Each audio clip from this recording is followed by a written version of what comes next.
Chapter 303. No matter how much Enlin grumbled, as the team leader appointed directly by the Celestial Court, he still had to take responsibility for Tang Shimin's actions.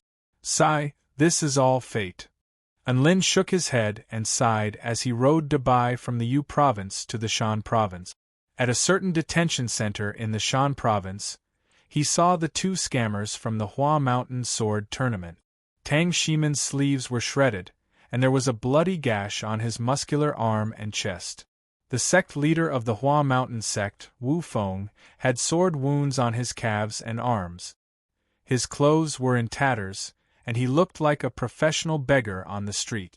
According to the statistics, the damage done to the cultural and natural heritage was equivalent to 50,000 spirit stones.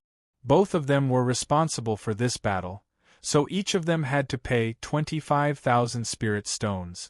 Tang Shimin didn't bring that much money with him, so he only had 20,000 spirit stones in his storage ring. Hence, Enlin had to pay 5,000 spirit stones in advance. After that, they had to go through all kinds of ideological education. The person in charge of this arduous ideological education was someone from the National Special Operations Department. Not only did Tang Shimin and Wu Feng have to listen to it, but even Enlin had to listen to it. After a while, they finally bailed Tang Shimin out. As for Wu Feng, he didn't have that much money, so he could only sit in the detention center and contemplate life. The elders of the Hua Mountain sect were quite enraged by the sect leader, and they decided to let the sect leader reflect for 10 days to half a month before discussing the matter of bailing him out. Before they knew it, it was already dusk. When Enlin came out from the detention center and saw the sun again, tears streamed down his face. It was as if he had been given a new lease on life. F***CKU Team Leader Tang Shimin. Enlin had a very eventful day. He was insulted by Huang Shanshan 3 times, went to the detention center twice, received a profound ideological education, and traveled across half of the Hua nation. Such an eventful day, it was so moving. Team Leader Enlin, I'm really sorry about what happened today. Tang Shimin bowed in apology. Even though his clothes were in tatters, he still had the bearing of an elegant young master from ancient times. Enlin waved his hand. It's what I should do, but I'm a little curious. Why did you get into a fight when you went to see your friend? Tang Shimin chuckled awkwardly. Initially, I wanted to discuss some cultivation experiences with Brother Wu Feng and have a simple sparring session with him. Later on, I got angry and couldn't stop.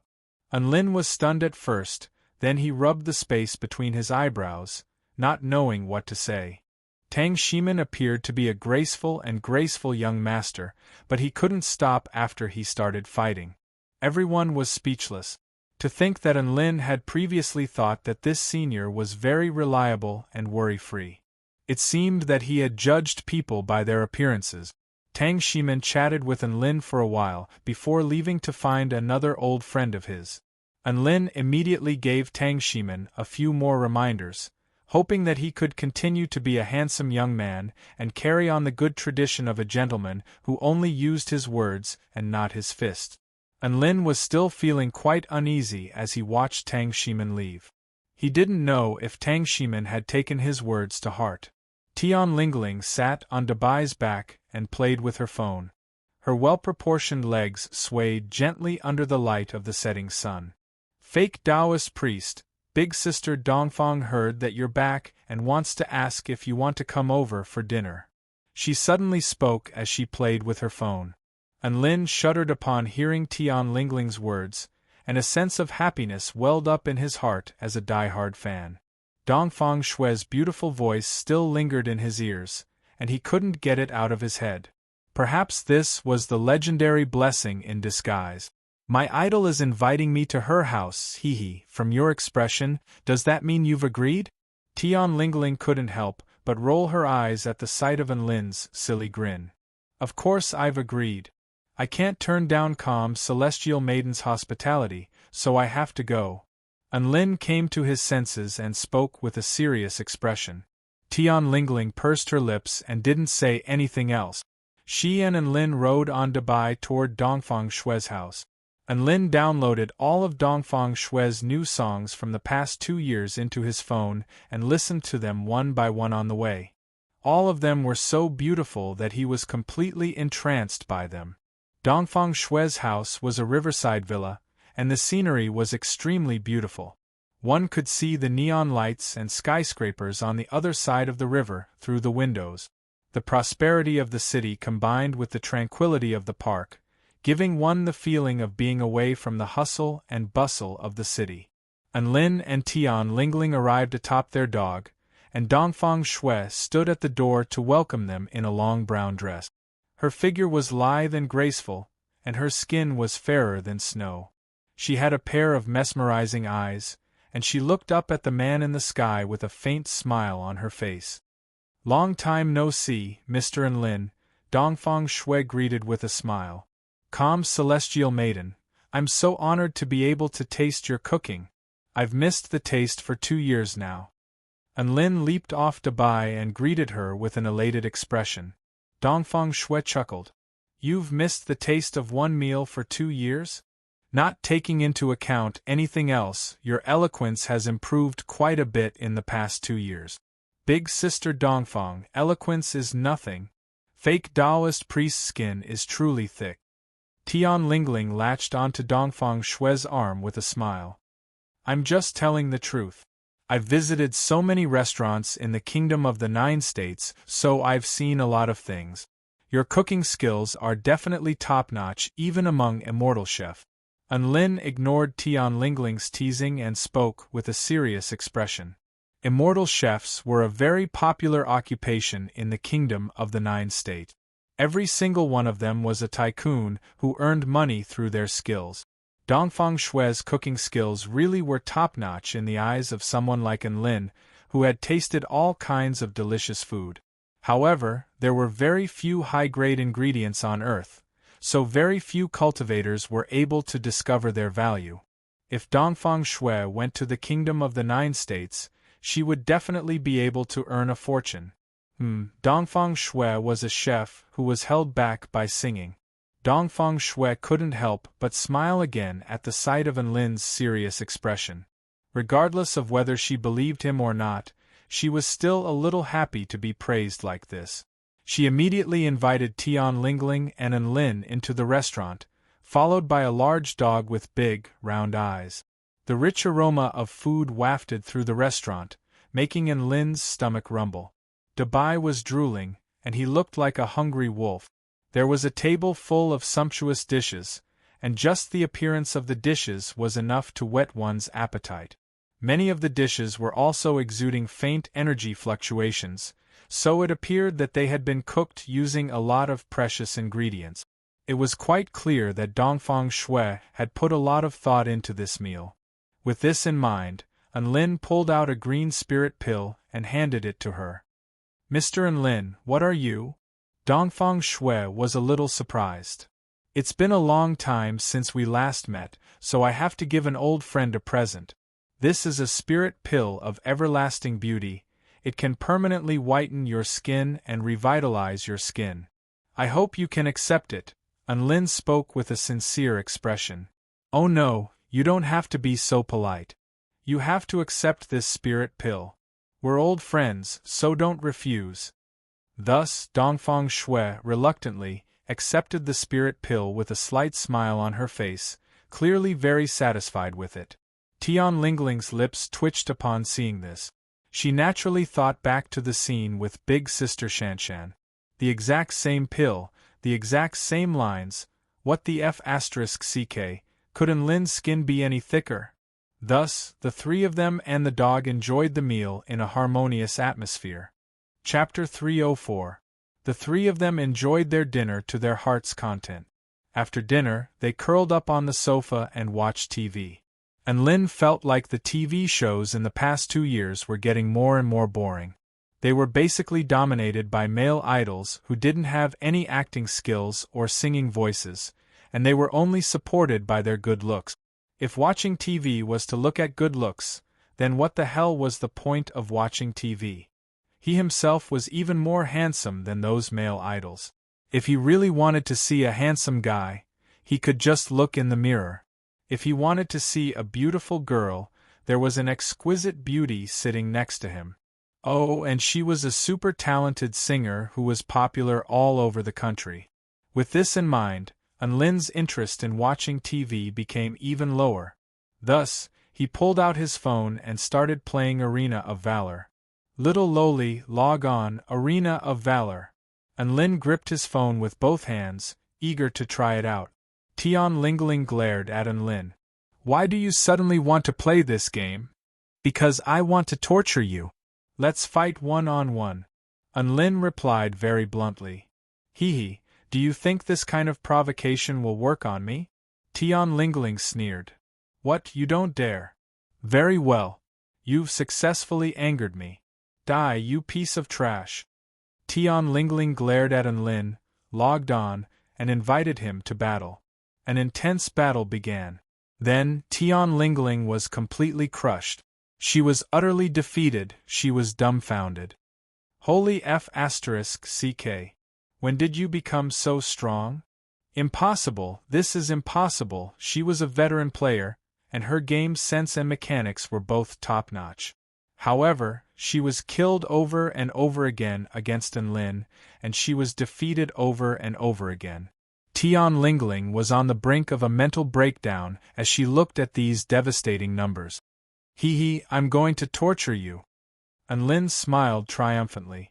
Tian Lingling would never know what kind of opponent he had been fighting for the past 2 years. It was said that adversity and despair were the best ways to hone one's skills. His monstrous one-on-one skills had already been honed through his battles with the young sorceress. He had to pay for what he had done. Unlin, who had been abused so many times, finally had the chance to abuse back. For a moment, he was a little happy. Fake Taoist priest, the group seems to be discussing Changbai Mountain as well. Does this have something to do with your mission? After giving up on the battle, Tian Lingling sat on the sofa with her legs crossed, looking at the messages on WeChat with a gloomy expression.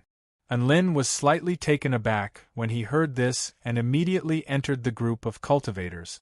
The group became lively again because of a certain matter. The Northern Chill spiritual master said, "This time, the energy veins of Changbai Mountain and the corpses and ghouls have affected a very large area. I'm afraid that a rare treasure has descended into the world, or some ruins have been opened. The Savior, we can't miss this. Who's willing to form a team and come with me? Green River Sword Immortal, I want to go. My sword is thirsting for blood. Dreamy Voice Fairy, count me in. Enlightened Lazarite, +1. Golden Jade, +1. White Spirit Snake, ah, seniors, I want to go too, can I?" Unlin didn't know what to say as he looked at the messages one after another. The phenomenon mentioned in the messages was most likely caused by the opening of the Shouyang tomb. After the gate was opened, only 10 people would be able to enter the tomb. There were 8 people in their university and 2 people in the mortal world. No matter how hard the others tried, they probably wouldn't be able to enter. Unlin obviously couldn't say this out loud. After all, he had signed a confidentiality agreement with the Celestial Court, which stipulated that he couldn't divulge any information regarding the tomb to the cultivators on Earth. Even Tian Lingling only knew that they were going to Changbai Mountain for a mission, but she didn't know the details. Unlin stroked his chin. He was starting to get a little curious as to which 2 cultivators in the mortal world had received the invitations. Apparently, the Celestial Court had decided on those 2 invitations from the mortal world. After the decision was made, they would have those 2 cultivators contact Unlin. After all, Unlin was the team leader for this mission. He hadn't received any news yet. It looked like they hadn't decided on who to send. The Shouyang tomb had a cultivation base restriction. Only cultivators below the soul formation stage could enter. If the Celestial Court wanted to decide on who to send, it would definitely be to nurture more talented cultivators. It wasn't a matter of who had the highest cultivation base. As such, only the most talented cultivators in the mortal world would have a chance of getting this opportunity. All of the most talented cultivators were in the All Cultivators of the World Unite to Protect Earth group chat. And Lin clicked open the list of members and scrolled through it with interest. Green River Sword Immortal? This guy's aptitude was indeed quite good. He had progressed from Spirit Nurturing Initial Stage to Spirit Nurturing Intermediate Stage in just 2 years. Just from the speed at which he progressed, he was superior to most of the students in Xiaoxian United University. Red Fox Celestial Maiden who didn't know how to speak? Apparently, she had an innate spirit body and could assume human form from birth without cultivating. She was a prodigy among the Fox tribe and had a very good chance of being chosen. There was also the savior, Lightning Master Zhang Wen, Talisman Prodigy Chen Jingtian, and Lin looked through the names in the group and couldn't help but sigh with emotion. There were quite a lot of prodigies in the mortal world. Right at this moment, Tian Lingling's phone rang. It was from an unknown number. She was a little confused as she answered the call. Hello. What? Tian Lingling had been resting her head on Dongfang Shui's shoulder with a lazy expression on her face. However, in the next second she bounced up like a carp. And Lin looked at her with a curious expression. It was a very interesting sight to see the various expressions on her face. Okay. I'm not scared, I'll go. No need, he's right next to me. Alright, I'll give you the address. Tian Lingling hung up the phone and looked at An Lin with a peculiar expression. Why are you looking at me like that? An Lin blinked curiously. Tian Lingling pursed her lips and forced out 2 words with difficulty. Team leader. An Lin's eyes widened in shock. Then, as if realizing something, his pupils contracted and he exclaimed in surprise, Holy F***CK. It's you? Tian Lingling nodded. Yes, it's me. Dongfang Shui was completely perplexed. What are you guys talking about? It's a secret. The 2 of them replied at the same time. Both of them faltered upon seeing this. And Lin scratched his head awkwardly while Tian Lingling pursed her lips and averted her gaze. Dongfang Shui. Right at this moment, An Lin's phone rang. He answered the phone and said, Hello? A shriek of joy suddenly sounded from the other side of the phone. The Poison Lord really picked up. I'm so happy. And Lin's lips twitched. Who was this woman? Could it be a harassing call from some retarded superfan of the mortal world? Ahem. Who are you? What do you need? He thought for a moment before deciding to hang up the phone and see what the woman had to say. Haha, I'm White Spirit Snake from the group chat. Do you remember me? What? I've already added you as a friend, but you haven't accepted. Can't you see? An Lin rolled his eyes. So it was because she couldn't add him on WeChat that she was now harassing him with phone calls? Sigh, being famous really was a bad thing. Alright then, I'll add you as a friend. I'm hanging up now. He didn't want to waste any more time and decided to hang up the phone first. Hey, Senior Poison Lord, wait. I'm still a cultivator who entered the Shouyang tomb. Can you tell me what's going to happen next? The urgent voice sounded from the other side of the phone again.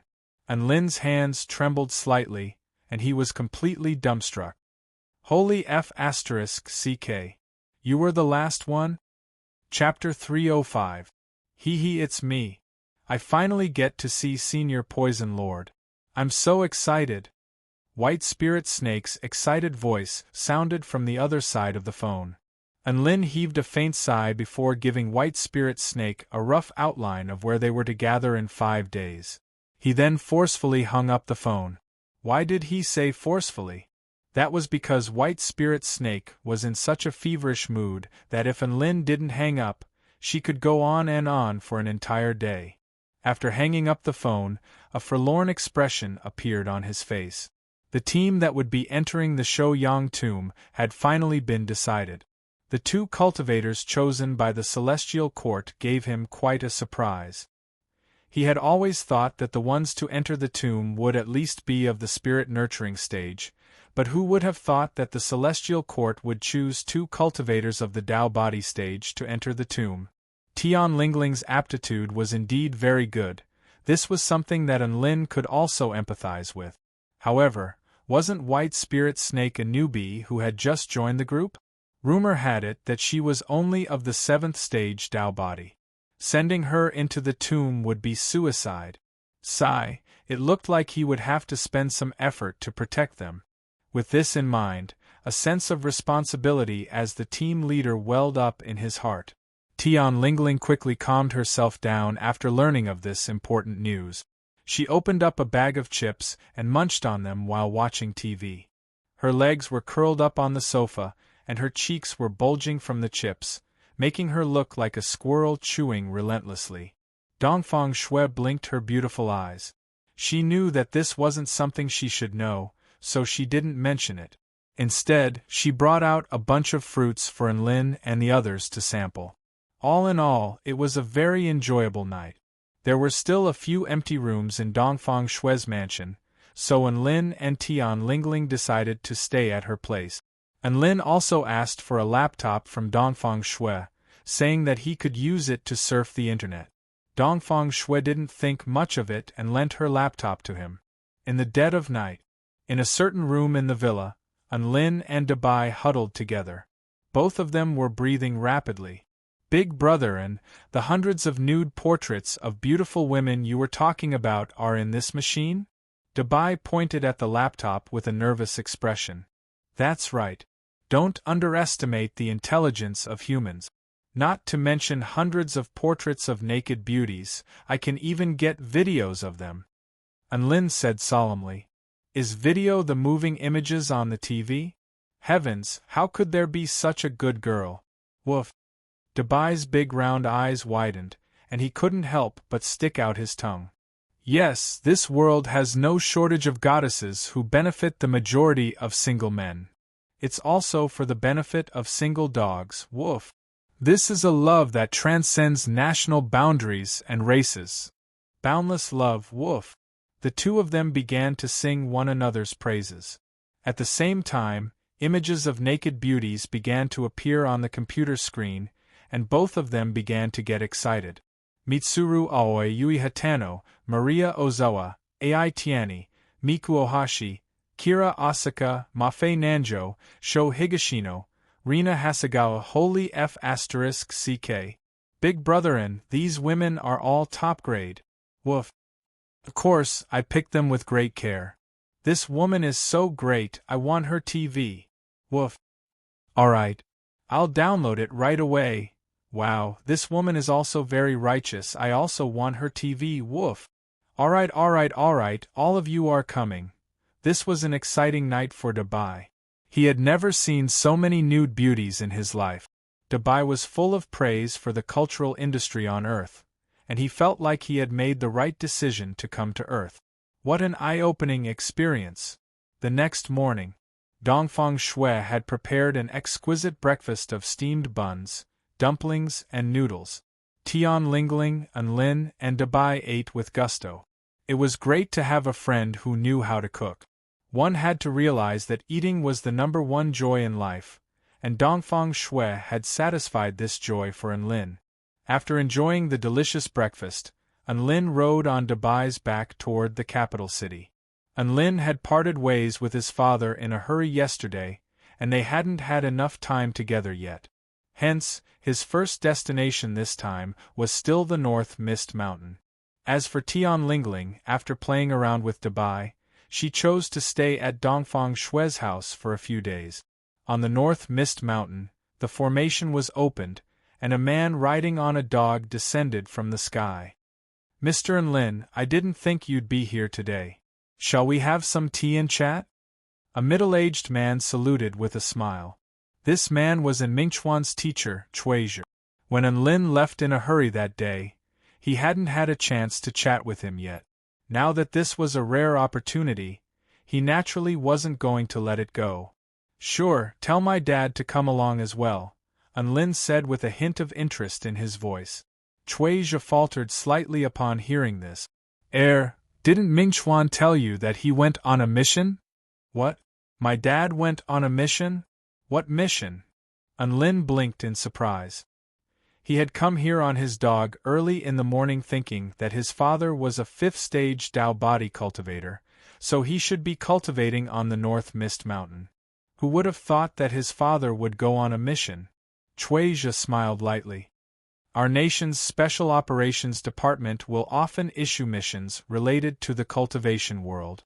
These missions aren't mandatory, and it's up to you whether you accept or not. Your father accepted a mission to investigate the vital energy abnormalities in Changbai Mountain, and Major General Cheng Ying is leading the team. It's not a dangerous mission, so don't worry. It's related to Changbai Mountain? Unlin furrowed his brows. Other people might not think this was a dangerous mission, but he knew the inside story. This was a phenomenon that would occur on the eve of the opening of a celestial immortal's tomb. There were too many variables involved, and he couldn't let his guard down. Uncle Chui, I've decided to go to Changbai Mountain to see what's going on. Let's have some tea later. Unlin decided to leave after some thought. Hey kid. Chuizha tried to persuade him to stay. To his surprise, Unlin flew off on his dog and disappeared into the clouds in the blink of an eye. It's just a normal mission. Look at how nervous he is. Mingchuan sure has a good son. Chuizha sighed with envy before returning to the pavilion. Changbai Mountain Range. This was the sacred mountain of the Manchu tribe, as well as the border between the Hua nation and the Korea nation. There was a mountain village isolated from the rest of the world within this endless mountain range. Dozens of villagers howled in a low voice and pounced toward a group of outsiders without any regard for their own safety. Their eyes shone with a crimson glow. Although these villagers looked sluggish, their movements were extremely fast. They were like the most bloodthirsty ferocious beasts, and they unleashed the explosive power of their muscles to the extreme. This kind of momentum was enough to kill a cow. However, the group of 15 people were not afraid at all. They drew their weapons and fought head-on. Vital energy surged, and each of them was like a peerless expert. They easily broke through the charge of dozens of people and killed these crazy humans on the spot. One of the women in the group was knocked down by a crazed villager. Immediately afterward, 2 villagers opened their black claws and bit toward the woman on the ground. Right at this moment, a blue sword ray flashed past. The 2 villagers with sinister expressions froze on the spot and were turned into ice sculptures. Lu Shui, are you all right? A handsome middle-aged man gently stretched out his hand and pulled the woman up. I'm fine, thank you, big brother, and a light blush appeared on Lu Shui's face as she looked gratefully at the middle-aged man. She was of the 7th stage Dao body, but in Mingchuan, who was of the 5th stage Dao body, performed much better than her in the face of these crazed villagers.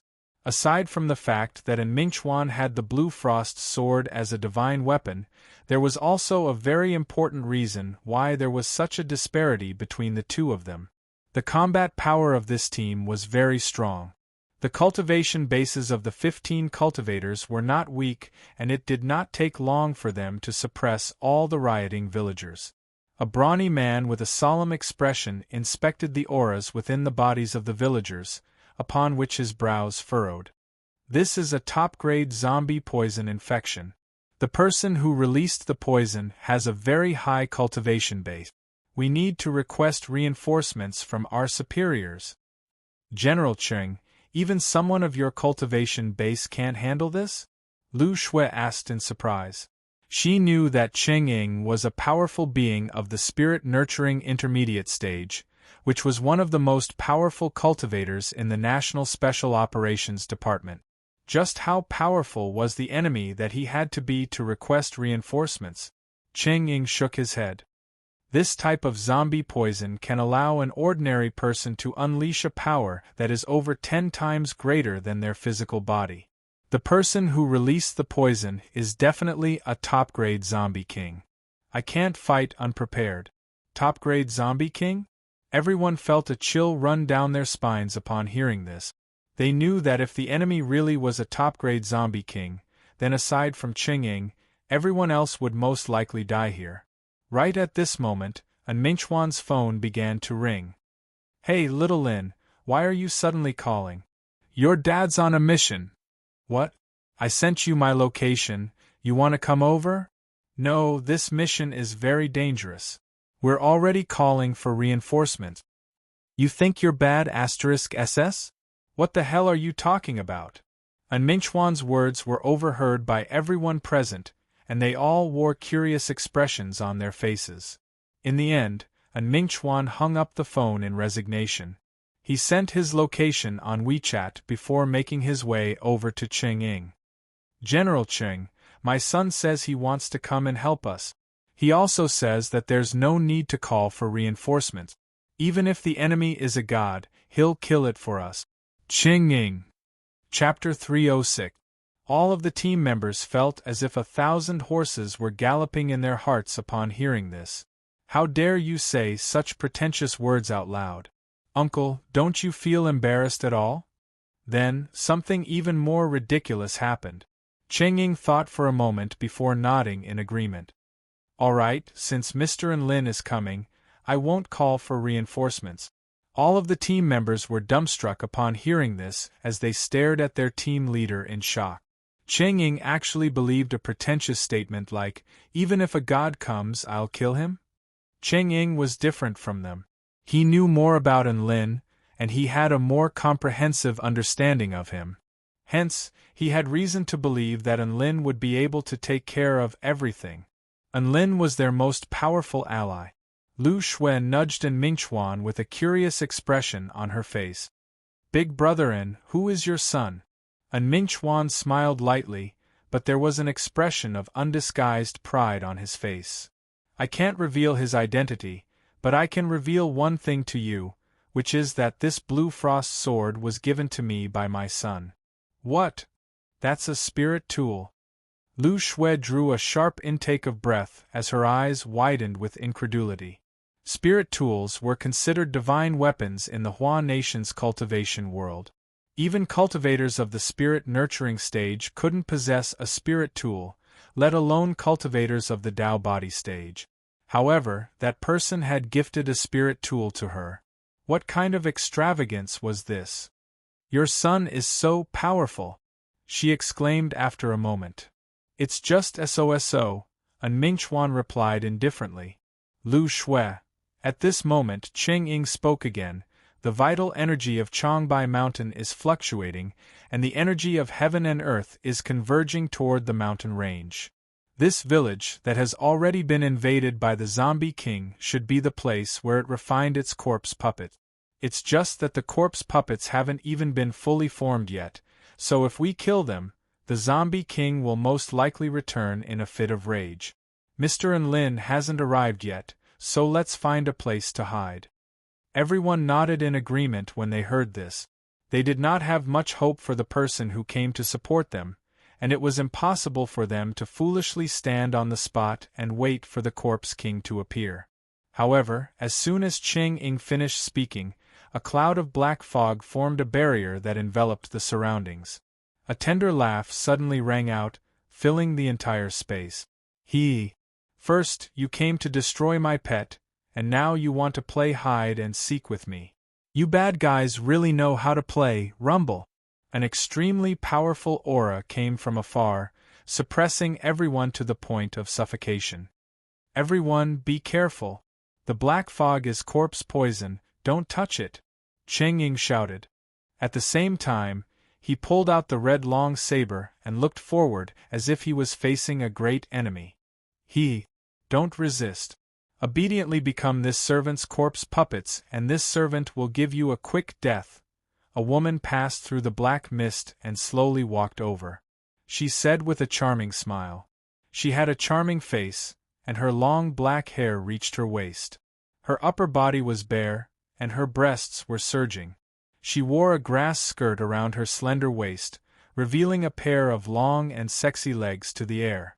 Everyone looked at this woman's voluptuous and enchanting body, but there was no trace of passion in their hearts. Instead, they felt a bone-piercing chill. This was because her skin was black with a hint of white, and a rich aura of death emanated from her body, making it difficult for them to breathe. 2 golden-skinned men followed behind her like puppets, and their eyes were dull and lifeless. Ching-Ying sensed the woman's boundless aura and knew that he was no match for her, but he still stood in front of everyone with a determined expression. "Don't act recklessly, leave the corpse king to me." He held his saber in front of his chest as he spoke with a sharp expression. What an adorable human, your expression is not bad." The long-haired woman clutched her smooth lower abdomen and chuckled. "But who told you that I'm a corpse king?" The woman's pupils suddenly turned a boundless black. Immediately afterward, a surging and violent aura crashed down upon everyone like a mountain. Tens of thousands of wailing ghosts and demonic corpses suddenly appeared in a radius of 15 feet around her. There was even a black dragon formed from corpse energy that bared its fangs and brandished its claws. "This is a domain." Ching-Ying's body shuddered, and he was no longer able to maintain his composure. Domain?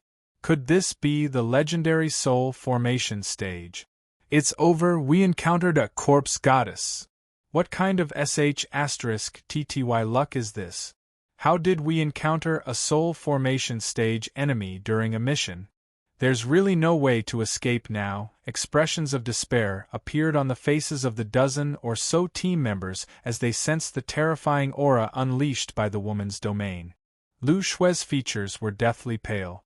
She had never encountered such a powerful enemy before, and she could only stand rooted to the spot, completely at a loss for what to do. Is this the soul formation stage? And Mingchuan's expression was grave as he gripped his blue frost sword tightly. His body trembled involuntarily as he stared at the woman before him. This was an instinctive reaction to the massive disparity in power between them. Don't be nervous, my dears, I'll be very gentle." A seductive smile appeared on the woman's face as her seductive eyes wandered over the dozen or so team members who were huddled together. In the end, her gaze settled on the long sword in Mingchuan's hand, and a peculiar expression appeared on her face. "Oh, it looks like there's something good here. I've struck gold this time. Go and get that long sword for me." The corpse goddess issued a command, and the 2 golden-skinned corpse puppets suddenly sprang into action before pouncing toward Mingchuan. "Don't even think about touching Mingchuan."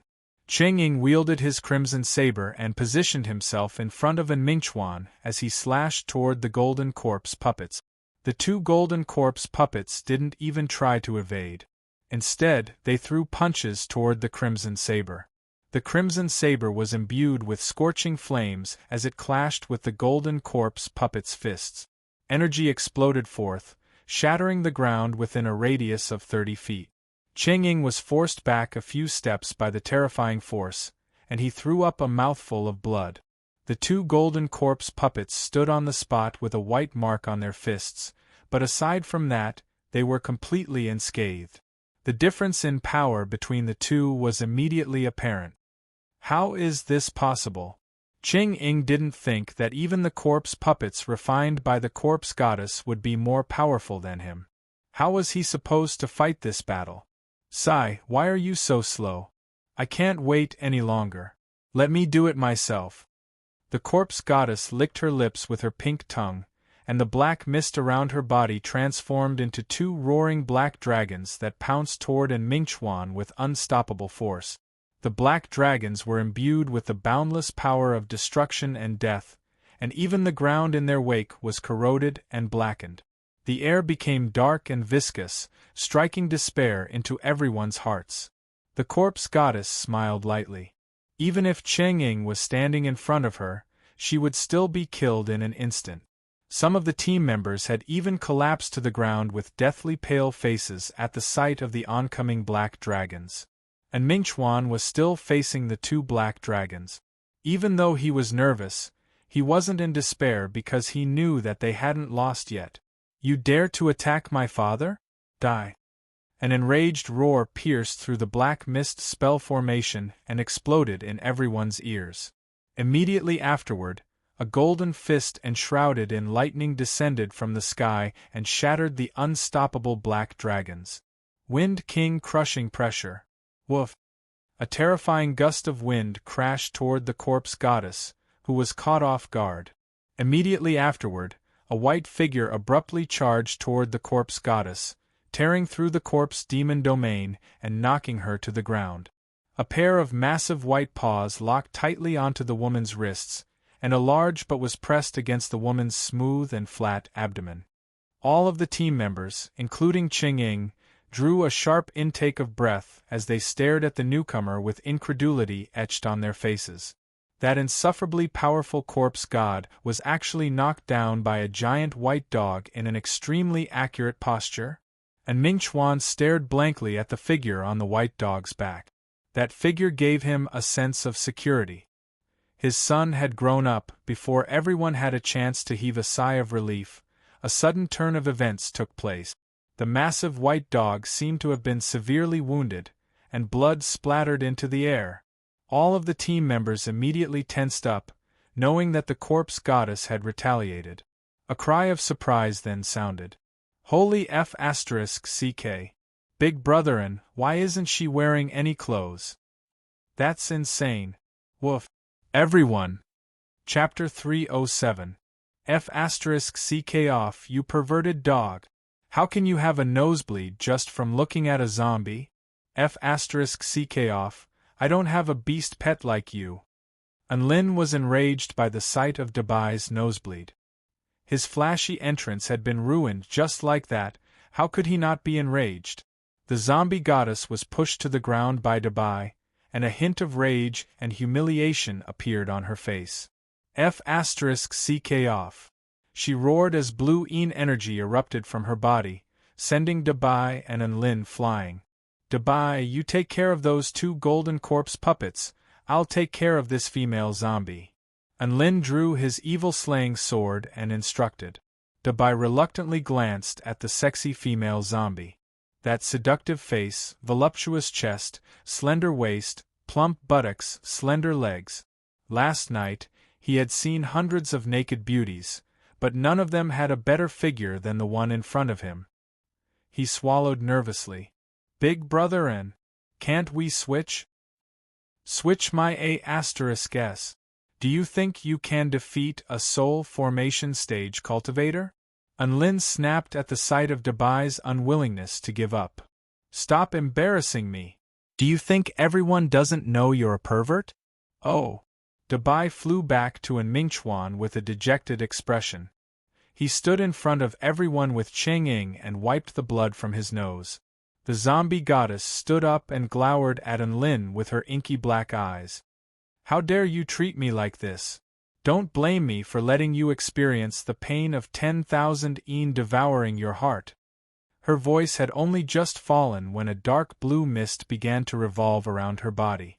This mist was imbued with the power of extreme frost, causing the air to freeze and the surrounding forest to be covered in a layer of frost. All of the team members nearby couldn't help but shiver in the cold. Ding dong! Right at this moment, the system in Unlin's mind suddenly lit up. It was the Special Mission tab again, and it was flashing with a golden light. He immediately opened up the Special Mission and began to inspect it.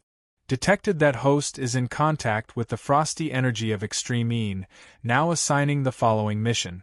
To absorb the frigid Yin Chi from the corpse goddess and complete the activation of the Yin god, the method of absorption was to circulate the energy absorption technique through mouth to mouth. Mission success. Activate the first stage of the Yin god cultivation technique. Mission failure. Become a frozen man for 3 days. Note: the time limit for this mission is 1 hour. Yin and Yang techniques are hard to come by, so treasure them. Unlin, after reading this special mission, he didn't know where to start complaining. After metal, wood, water, fire, earth, wind, thunder, and spirit cultivation, the Yin-Yang series finally had a cultivation method. But should he be happy that he had a new cultivation method? The F***king condition was a kiss on the lips. Although the zombie goddess was quite pretty, was he really going to kiss her on the lips? Would I get pregnant if I kissed her? Looking at the ferocious corpse god who was about to attack him, he felt a sense of frustration in his heart. Myriad een soul-locking sword. The corpse goddess gripped the air, and a dark blue sword materialized in her hand. In that instant, it was as if everything between heaven and earth had been frozen solid. Only her body was as fast as the wind as she pounced toward Enlin, and the sword in her hand slashed toward him with the wails of a zombie. Enlin came to his senses and used the 6 strikes of the war god to block the corpse goddess' sword strike. Boom! The entire earth crumbled as a storm of extreme frost erupted in all directions, freezing all of the plants within a radius of 500 meters. Cheng Ying used his flaming saber formation to block the shockwaves for everyone, but he was also forced into retreat by the frosty energy, and his body trembled uncontrollably. Big Brotherin, do you think Senior Enlin will be able to defeat the corpse goddess? Lu Shui clenched her fists tightly as she watched the battle unfold before her with a nervous expression, and she couldn't help but lean toward An Mingchuan. An Mingchuan felt a little strange to hear himself being called Big Brother Cheng'an, but his son being referred to as Senior. However, his confidence in his son had never wavered, and he immediately offered words of consolation. Don't worry, didn't my son say that? Even if he's a god, he has to kill him for us to see. All of the other team members also turned their expectant eyes toward Enlin upon hearing this. Even though the anxiety in their hearts wasn't alleviated by much, they knew that this was their only hope of survival. On the battlefield, Enlin seemed to have fallen into a passive position. The zombie goddess blue sword projection lashed out relentlessly, and each and every one of her sword strikes threatened to freeze everything in its path. Enlin could only use the evil slaying sword to keep the zombie goddess sword strikes at bay, and he was completely unable to retaliate. All of the team members thought that the corpse goddess was too powerful, and all of them were watching the battle with tense expressions on their faces. Meanwhile, Dabai, who was battling the golden zombie puppet, was extremely perplexed. Dabai was the most familiar with Enlin's power, and he knew that Enlin could use 6 of the 6 strikes of the war god to kill the corpse goddess. What was Big Brother doing? No one knew what kind of F***-ket-up situation Enlin was in right now. To kiss or not to kiss? He looked closely at the corpse goddess to discover that she had a beautiful oval face and an extremely sexy figure. Her skin was fair with a hint of dark blue, which was clearly imbued with extremely powerful glacial energy. Big Brother can't hold on much longer, can he? Let me add some more fuel to the fire. The corpse goddess licked her translucent lips with her pink tongue as she swung her blue longsword with even greater ferocity at the sight of Enlin's sword strikes. The corpse goddess's snake-like waist was also writhing violently, and the 2 snowy mounds on her chest were dazzling to behold. Enlin finally couldn't help but let loose a torrent of abuse. F***ck off. Don't push me too far. His aura suddenly transformed, and a white gust of wind enshrouded his inky black evil-slaying sword as he sliced through the corpse goddess myriad een soul-locking sword like a bolt of lightning. The corpse goddess's heart jolted with shock. She didn't expect Enlin to have such a terrifying sword technique up his sleeve. However, before she had a chance to react, Enlin's second sword strike had already been unleashed. The evil-slaying sword tore through the air and punctured her arm, upon which blue blood gushed forth. In the next instant, Enlin abruptly pounced toward the corpse goddess and pinned her to the ground. At the same time, his hands locked tightly around her wrists as he pressed his body against her too perky peak. All of the team members' eyes widened upon seeing this. Dabai, who was in the process of twisting the golden corpse puppet's head off, stared blankly at Enlin with his mouth gaping wide open. This posture of falling down was actually so precise, even more precise than it. The corpse goddess' pupils contracted slightly as she stared blankly at the man before her. Screw it. Enlin took a deep breath and activated an energy absorption technique. Then, he lowered his head and inched closer to the woman's sexy lips. The woman's lips were a little pale and translucent, so they should be a little cold to the touch. The corpse goddess opened her mouth slightly and exhaled a cool breath that lingered between Enlin's nostrils. Enlin felt like if he kissed her lips, they would be like jelly from the fridge, tinged with a hint of sweetness and coldness. However, that wasn't the point. The point was that his lips were already less than a centimeter away from the corpse goddess's. All of the team members were completely dumbstruck as they stared blankly at the scenes unfolding before their eyes. Lu Shui and Cheng Ying were also dumbstruck and had even forgotten to breathe. And Mingchuan had also become a statue. Dabai felt as if he had discovered a new continent. Even the zombie goddess, who had always been unrestrained and unrestrained, was completely dumbfounded and had forgotten to do anything. Chapter 308. Just as Enlin was about to kiss her, the image of Su Xiaolan's beautiful features surfaced in his mind. A thought suddenly appeared in his mind. No, how could he give his first kiss to a zombie? Enlin faltered upon hearing this. He could still feel the icy warmth from those sexy lips that were only inches away from him. He could also see the confusion and astonishment on the woman's face. Soon, the zombie goddess's glazed eyes regained clarity, and the blue frosty energy around her body exploded forth. Enlin was blasted flying by this energy, and his flesh and blood seemed to have been frozen solid as he tumbled to the ground. The zombie goddess stood up, and her body was trembling slightly. Her voluptuous chest rose and fell with her rapid breathing as she stared at Enlin with her inky black eyes. Everyone fell into a peculiar silence again. No one dared to say anything. They couldn't see clearly what the situation was like right now. No one has ever dared to make such a move on me. The zombie goddess squeezed a seductive smile onto her face as she caressed her lips with her slender fingers. You sure are a lustful man. Seeing as how passionate you are, I'll spare your lives for now. Goodbye, a seductive voice sounded, and she winked seductively at the collapsed Enlin. Then, she stepped onto the black mist beneath her feet and quickly retreated in retreat.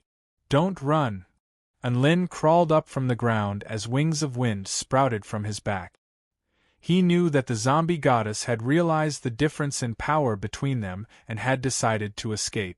However, there was no way he was going to let the zombie goddess go under these circumstances, so he immediately gave chase. At this time, the black corpse aura that had surrounded them suddenly shrank and surged toward them. This undead energy was created by the zombie goddess, so it wasn't something a normal cultivator could deal with. Enlin could only stop and use immortal spells to disperse the black mist along with Dabai and Cheng Ying. After the black mist was dispersed, the zombie goddess was already nowhere to be seen. Damn it, she got away!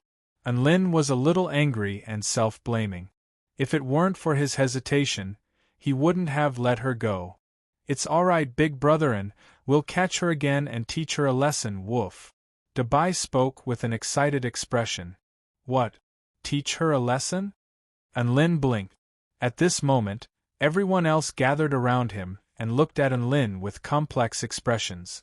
Many people expressed their gratitude toward Enlin with reverence in their eyes, but there were also many people who looked at him with peculiar expressions. Mr. Enlin, I didn't think you had such a unique taste. Cheng Ying chuckled drily.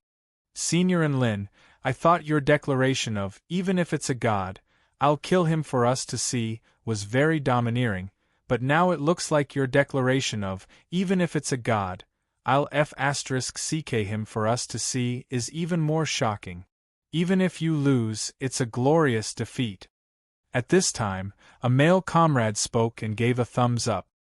He was completely astonished by Enlin's kissing of his own volition toward the zombie goddess.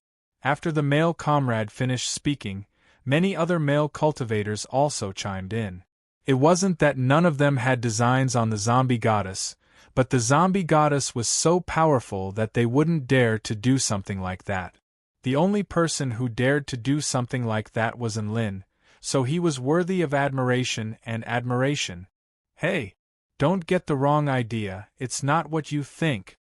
Lin finally figured out what they were talking about and immediately tried to explain himself. Senior Lin, you don't have to explain yourself. You saved our lives, so it's normal for you to have some weird hobbies. We won't laugh at you. Lu Shui also stepped forward and spoke with a serious expression. Right at this moment, Lin's shoulder was patted heavily. He turned around to find his father looking at him with a warm and steady gaze. Son, I have no doubt about your strength. You have never disappointed me in this regard. I don't want to interfere too much with the matters between men and women. However, I'm actually against this. Let me explain it to you, and Mingchuan began to ramble on about the stakes involved. Lin was on the verge of tears upon hearing Mingchuan's words.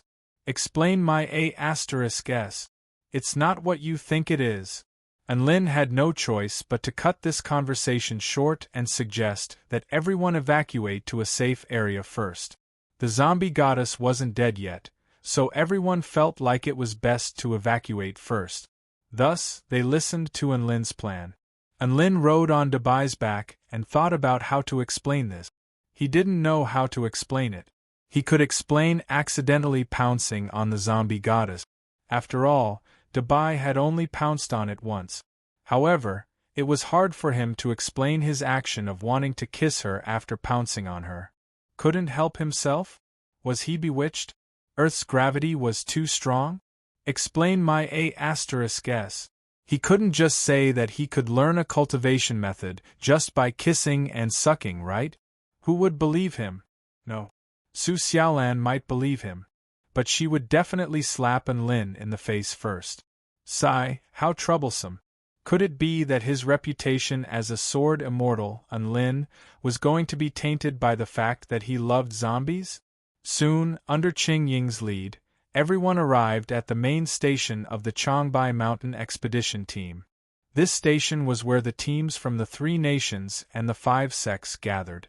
It was a place for information exchange and mutual support. Lin arrived at the station and was instantly struck by a bone-chilling sensation. He immediately realized that this was a sign that the system had failed the mission. If he failed the mission, he would become a frozen man for 3 days. It looked like the time limit for the mission was up and the system was going to punish him.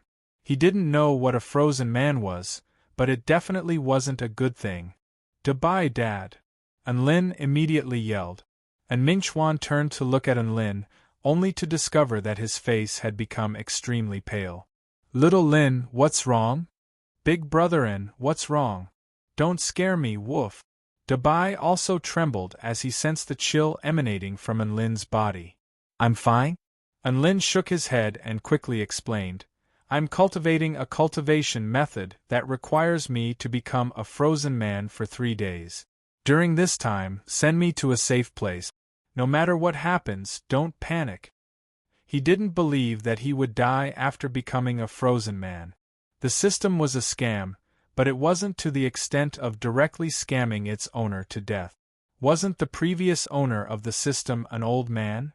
This also proved that with a scammer system, one could still live to an old age. Lin was just that optimistic. The chill became more and more terrifying. He felt as if his blood, bones, and flesh were all being frozen, and his teeth were chattering incessantly. A white frosty aura emanated from Lin's body, freezing everything within a radius of 100 feet. Everyone turned to look at Lin in shock, not understanding what was going on. Mingchuan was given a fright by the sight of Lin's pained expression and he yelled, Little Lin, what the hell is this Iceman? Why would he cultivate in such a terrifying cultivation method? Can you please stop cultivating this cultivation method? Lin's lips twitched. How would he know what a frozen man was? The cultivation method was just an excuse he came up with to comfort them. He wanted to say something, but he spat out a mouthful of ice instead. Soon, a white layer of frost covered Lin's skin. Immediately after, crystal-clear ice covered his entire body from the inside out. He didn't even have time to close his eyes before he was completely frozen by the ice. Lin was completely frozen before everyone's eyes. Chapter 309. Unlin had frozen himself in broad daylight and was covered in a thick layer of ice. Just like that, all of the cultivators were astonished. Mr. Unlin's cultivation technique can freeze himself to this state? Cheng Ying was completely dumbstruck, as if his entire world had been refreshed. His eyes aren't even closed yet, is he really going to be all right? Lu Shui's eyes widened with concern. And Ming Chuan was also very concerned at the sight of Unlin's wide-open eyes and the frozen expression of pain on his face, but he didn't know what to do. I'll take little Lin back to North Mist Mountain first. And Ming Chuan knew that the zombie goddess was still alive, so even at the main outpost of Changbai Mountain, there would still be danger. The safest place he could think of was North Mist Mountain, so he decided to move Unlin's body there first. Alright, Ming Chuan will take Mr. Unlin away first. If you need any help, feel free to let us know. Cheng Ying bade farewell to Ming Chuan with a concerned expression on his face. Alright, I'll be thanking General Cheng in advance. And Ming Chuan joined his fists in salute before making his way over to Unlin and hoisting him onto his back. Uncle Lin, put Big Brother N on my back. I'll take you there, woof. Dabai spoke in the spirit beast language, and Ming Chuan nodded before leaping onto Dabai's back with the ice-encased Unlin on his back. On a tall mountain surrounded by clouds and mist on North Mist Mountain. Within a pavilion, there was a middle-aged man sipping tea leisurely by himself. He then sensed a familiar aura and immediately opened a gap in the spell formation to welcome the familiar figure. Ha ha!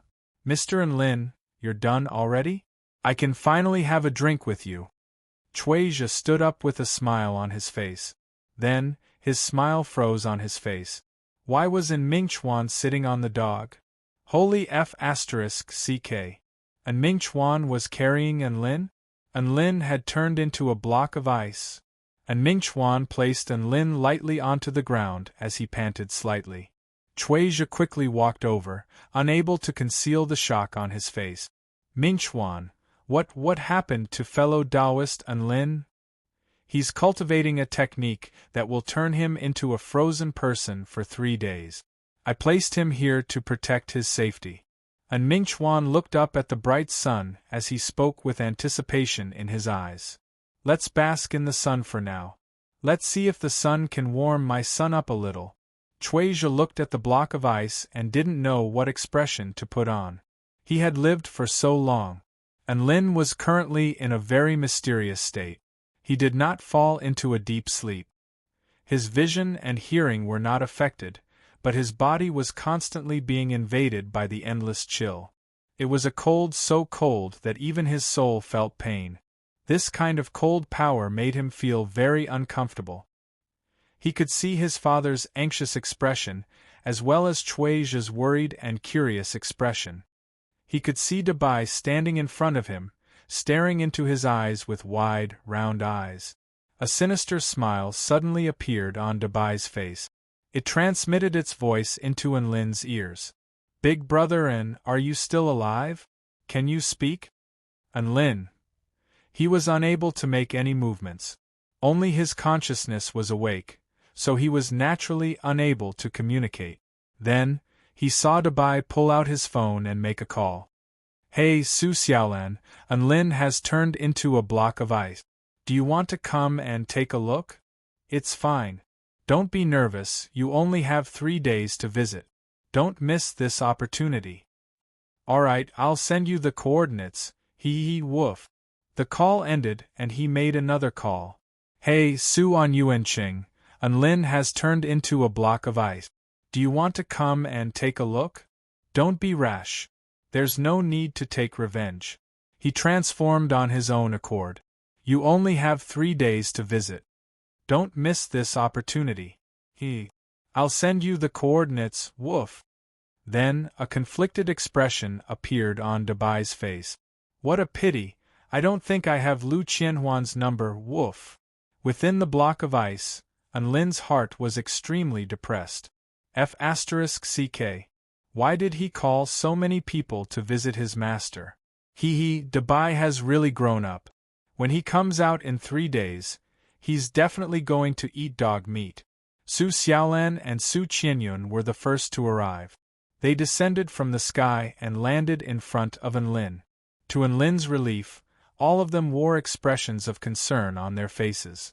They weren't as heartless as Dabai. Enlin, what's the matter? Say something, don't scare me. There was a panicked expression on Su Xiaolan's pretty face. She patted the block of ice lightly with her fair hands in an attempt to wake him up. Xiaolan, don't be so agitated. It would be bad if you accidentally smash classmate Enlin into pieces. Su Qianyun hurried over to stop Su Xiaolan. Then I'll burn it with fire. A wisp of golden flame appeared on Su Xiaolan's slender fingers, and she jabbed it at the block of ice in front of her. This flame was imbued with the purest power of yang. Enlin actually felt a surge of warmth from it. It was as if he had suddenly found a sliver of warmth in an ancient block of ice. Enlin was ecstatic. As expected, Su Xiaolan was the best. Aya. Xiaolan, don't be so agitated. It would be bad if you accidentally burn classmate Enlin. Su Qianyun hurried over to stop Su Xiaolan. Enlin. Su Xiaolan's brows furrowed slightly, but she still stopped burning in the end. This was because she discovered that her flames were unable to even melt the outermost layer of ice. This was clearly no ordinary block of ice. Thus, Enlin's last sliver of warmth disappeared. He was once again immersed in boundless cold, and it was an extremely painful experience. If he could cry, he would have burst into tears long ago. How he wished for Su Xiaolan to continue burning the ice. Su Qianyun, why did you have to stop Su Xiaolan? Right at this moment, An Mingchuan also came over. He was overjoyed to see Su Xiaolan. You're Su Xiaolan? I'm Enlin's father, An Mingchuan. An Mingchuan looked at Su Xiaolan with a benevolent expression on his face. A smile appeared on Su Xiaolan's face as she replied in a gentle and obedient manner, Hello, Uncle An. I've heard about you from Enlin a long time ago. I have some small gifts that I wanted to give to you. And Mingchuan was a little overwhelmed by the unexpected favor he received from Su Xiaolan. The more he looked at his future daughter-in-law, the more he liked her. After learning that An Mingchuan was Enlin's father, Su Qianyun also timidly pulled out a calming bead and stuffed it into An Mingchuan's hand. An Mingchuan was completely mesmerized by Su Qianyun's exquisite beauty. Even at his age, he couldn't help but feel his heart clench. Su Qianyun was definitely the most beautiful woman he had ever seen. After learning that Su Qianyun and Enlin were also quite close, he immediately invited the two of them to the pavilion to drink some tea and chat about life. Even though Su Qianyun didn't know how to speak Mandarin, Su Xiaolan could translate for her. And Mingchuan talked about interesting stories from the mortal world and Enlin's childhood, while Su Xiaolan and Su Qianyun talked about their experiences in the Kingdom of the Nine States. The three of them conversed happily. Dabai was also rubbing up against Su Qianyun and Su Xiaolan with excitement on his face. He was extremely happy and he was extremely adorable. Only a certain pitiful frozen man stood alone in a forgotten corner, silently listening to the conversations and laughter in the pavilion. The sunlight from the sky poured down and warmed the earth. It passed through the sparkling and translucent ice, but it could not warm his heart. Chapter 310. Just as Enlin was enjoying his time being frozen in ice, a man in a flowing white robe descended from the sky and landed beside Enlin. Classmate Enlin, are you all right? The man pressed his palm against the block of ice with furrowed brows. Enlin felt as if he was bathing in the spring breeze at the sight of this extraordinarily handsome face and the gentle yet caring voice. The man was none other than class president Xianyuan Qing. He was still as gentle as ever. Xianyuan Qing thought about it for a moment before drawing his longsword. The image of a yin and yang fish appeared beneath his feet. The wind and clouds instantly surged as he activated his Tao of myriad spirit Tai Chi to the extreme. Classmate Enlin, I'm going to cut open the block of ice and save you. Xianyuan Qing held his sword with one hand and brought the blade of the sword into contact with the block of ice, upon which a gentle force began to erode the block of ice. "Don't be rash, Big Brother Ching. Big Brother and is cultivating." Woof. Dabai immediately rushed out of the pavilion to stop him. "I know he's cultivating. But can't you see how much pain he's in? If possible, I want to try and save him so that he doesn't have to suffer so much." Xianyuan Ching spoke with a serious expression. "What? Big Brother Ching really is a good person." Anlin was extremely touched upon hearing this. Class President Xianyuan Ching, don't be rash. It would be bad if you accidentally hurt Anlin." Su Qianyun immediately stepped forward to stop Xianyuan Cheng's actions. Xianyuan Cheng agreed with Su Xiaolan's reasoning. Even though he was using a gentle force to avoid hurting Anlin, who knew if this method would negatively affect Anlin's cultivation method? What if the external force caused Anlin to suffer from qi deviation? He had indeed been rash this time. Also, he had used all his strength just then, but the block of ice was completely unscathed. Sigh, Anlin is really worrying. Xianyuan Cheng shook his head regretfully and sheathed his sword. Su Xiaolan also walked over and looked at Anlin with some anger. She said with dissatisfaction, "He always likes to court death like this. He doesn't even understand the feelings of us friends. What else can we do now? We can only wait." When Anlin heard Su Xiaolan's complaints, he immediately felt stifled. He really wanted to tell Fairy Xiaolan that he had only become like this in order to preserve his manhood. How was this courting death? This was a great perseverance. This was the reserve of love. Xianyuan Cheng, Su Qianyun, and Su Xiaolan look at each other speechlessly. Finally, Uncle An invites them to the pavilion for tea. Anlin continued to live his life as a lonely, frozen man. Unknowingly, the sun gradually set. After a brief discussion, the three of them decided to send Anlin to a hall in the VIP courtyard. They were all on very good terms with Anlin, and they couldn't bear to leave Anlin like this, so they settled down on North Mist Mountain. At night, the North Mist Mountain's grand misty cloud formation separated the outside world from the space here. Everything was extremely tranquil with the occasional speck of starlight shining through the clouds and mist onto the courtyard. The block of ice Anlin was unable to sleep. After all, his eyes were wide open, and his consciousness was extremely clear. Furthermore, the bone-chilling cold was constantly assailing him, so there was no way he could sleep. The night was very long, and the light in the hall did not provide any warmth. It only illuminated this area. The sound of footsteps suddenly sounded. A green figure appeared before Anlin. Her brows were slightly furrowed as she looked at Anlin's face with a complex expression in her clear eyes. "I couldn't sleep, so I came to see you." It was Anlin's old friend, Su Xiaolan.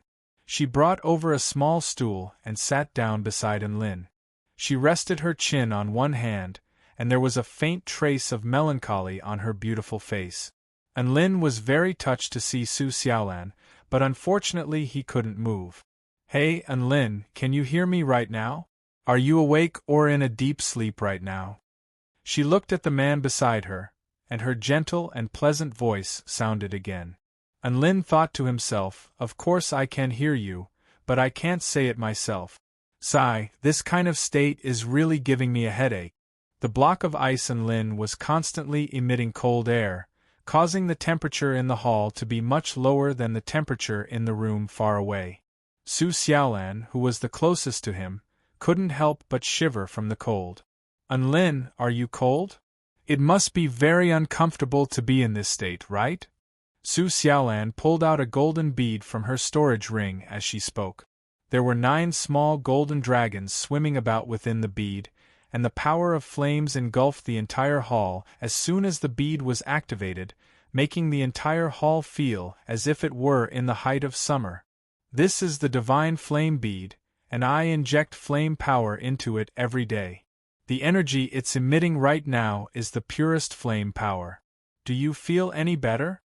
Su Xiaolan placed the golden bead against Anlin's block of ice, and her other hand trembled as she stroked the block of ice that was exuding an extremely cold aura. She was very afraid of the cold. Perhaps it was because her flame power was no match for this block of ice, but her entire hand stiffened when she touched it. She felt like Enlin must be in a lot of pain as well, and she wanted to share some of the burden with Enlin. For some reason, Enlin really did feel bursts of warmth, as if he were being embraced by a warm body. Go, don't stay here anymore. Enlin didn't bask in this warmth. He really wanted to yell and tell Su Xiaolan to leave. He saw Su Xiaolan's trembling fingers as she stroked the block of ice, and he also saw the determination in Su Xiaolan's eyes, as well as her hair that was covered in specks of white frost. Was this the backlash from the block of ice? Enlin was filled with remorse. He didn't think that Su Xiaolan would do something like this for him. He should have told her in advance not to let anyone else know about this. As expected, he was definitely going to eat dog meat after coming out of this place. A faint smile appeared on Su Xiaolan's face, and she spoke in a gentle voice. As your old friend, I've never had the chance to do anything for you. You always like to court death, but I don't have the right to stop you. You always have a reason to court death, right? Perhaps you'll be able to master an ice-type cultivation method after being frozen? Enlin, you've guessed wrong this time. This is only a punishment. But even if I can't stop you, I still want to help you when you're in pain. Su Xiaolan blinked as her intricate nose wrinkled slightly, as if she were trying to think of an excuse. This is the code of conduct I have as an old friend. Enlin's heart was filled with both warmth and heartache upon hearing this. Celestial Maiden Xiaolan, it's late at night, hurry up and go. What's there to talk about with someone who's frozen? In the end, she still left. She left at daybreak. She moved Enlin to a pavilion on the summit of the mountain. You can continue to bask in the sun, I'm going to rest. Su Xiaolan's features were a little pale, but they were extremely beautiful under the light of the rising sun. Enlin sighed with emotion. He was the man who had spent a night with Celestial Maiden Xiaolan.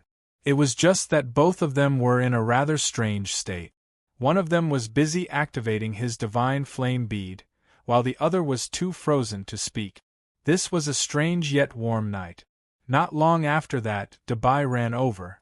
Holy F***ck, big brotherin, I didn't see you in the living room just then, woof. An expression of shock appeared on Dabai's face as he stared at the frozen Enlin. Who moved you here? Enlin. Silence was the only response he received. Dabai patted his own head, as if he were remorseful for being so stupid. Big brother and are you cold? Enlin. Dabai continued, I've been thinking about this for an entire night. If you can still see, I have a way to make your blood boil and heat up. Enlin became curious when he heard Dabai's solemn vow. He was then greeted by the sight of Dabai arriving with a book in his hands. He opened it and placed it in front of Enlin. There were all kinds of naked beauties posing in all kinds of seductive poses. A day's work begins in the morning. Blood vessels spurt, a pillar propping up the heavens. Is it hot? Is Big Brother and hot? Dabai yelled excitedly. Enlin, as expected, the first thing to do after thawing was to eat dog meat. Chapter 3:11. Dabai seemed to be very excited in the morning as he flipped through a porn book for Enlin to read. Big Brotherin, this is my favorite. But, this one's face is very seductive, I like it too, woof. Enlin's resentment continued to mount. He didn't want to look at it, but the book was right in front of him, and he didn't even have the right to close his eyes or turn his head away. At this moment, a familiar scream sounded. Su Qianyun covered her blushing face and turned to run away. Enlin. Dabai finally restrained himself upon seeing this and silently put away the porn book. Big Brotherin, I won't give up regardless of whether you can see these scenes or not. I didn't do all of this for you to remember my kindness. Yi Zichen sighed. I'm going to continue tomorrow, woof. Enlin. Don't worry, he definitely wouldn't forget Dabai's suffocating actions. In the morning, Xianyuan Cheng also woke up from his meditation. He wielded an antiquated longsword and began to practice sword techniques in front of Enlin. Each and every sword technique was imbued with the essence of heaven and earth and was extremely intricate. His movements were elegant and charming, and there was only one word to describe it: handsome. Sure enough, such a delightful sword dance was the normal style. He should be watching this kind of stuff in the morning. Enlin looked at Big Brother Cheng, then looked at Dabai, and he wanted to eat dog meat again. Time slowly passed by. At noon, Su Xiaolan appeared in front of Enlin again. Her complexion had recovered significantly, and she winked at Enlin in a mischievous manner before walking over to the gazebo to chat, play chess, and drink tea.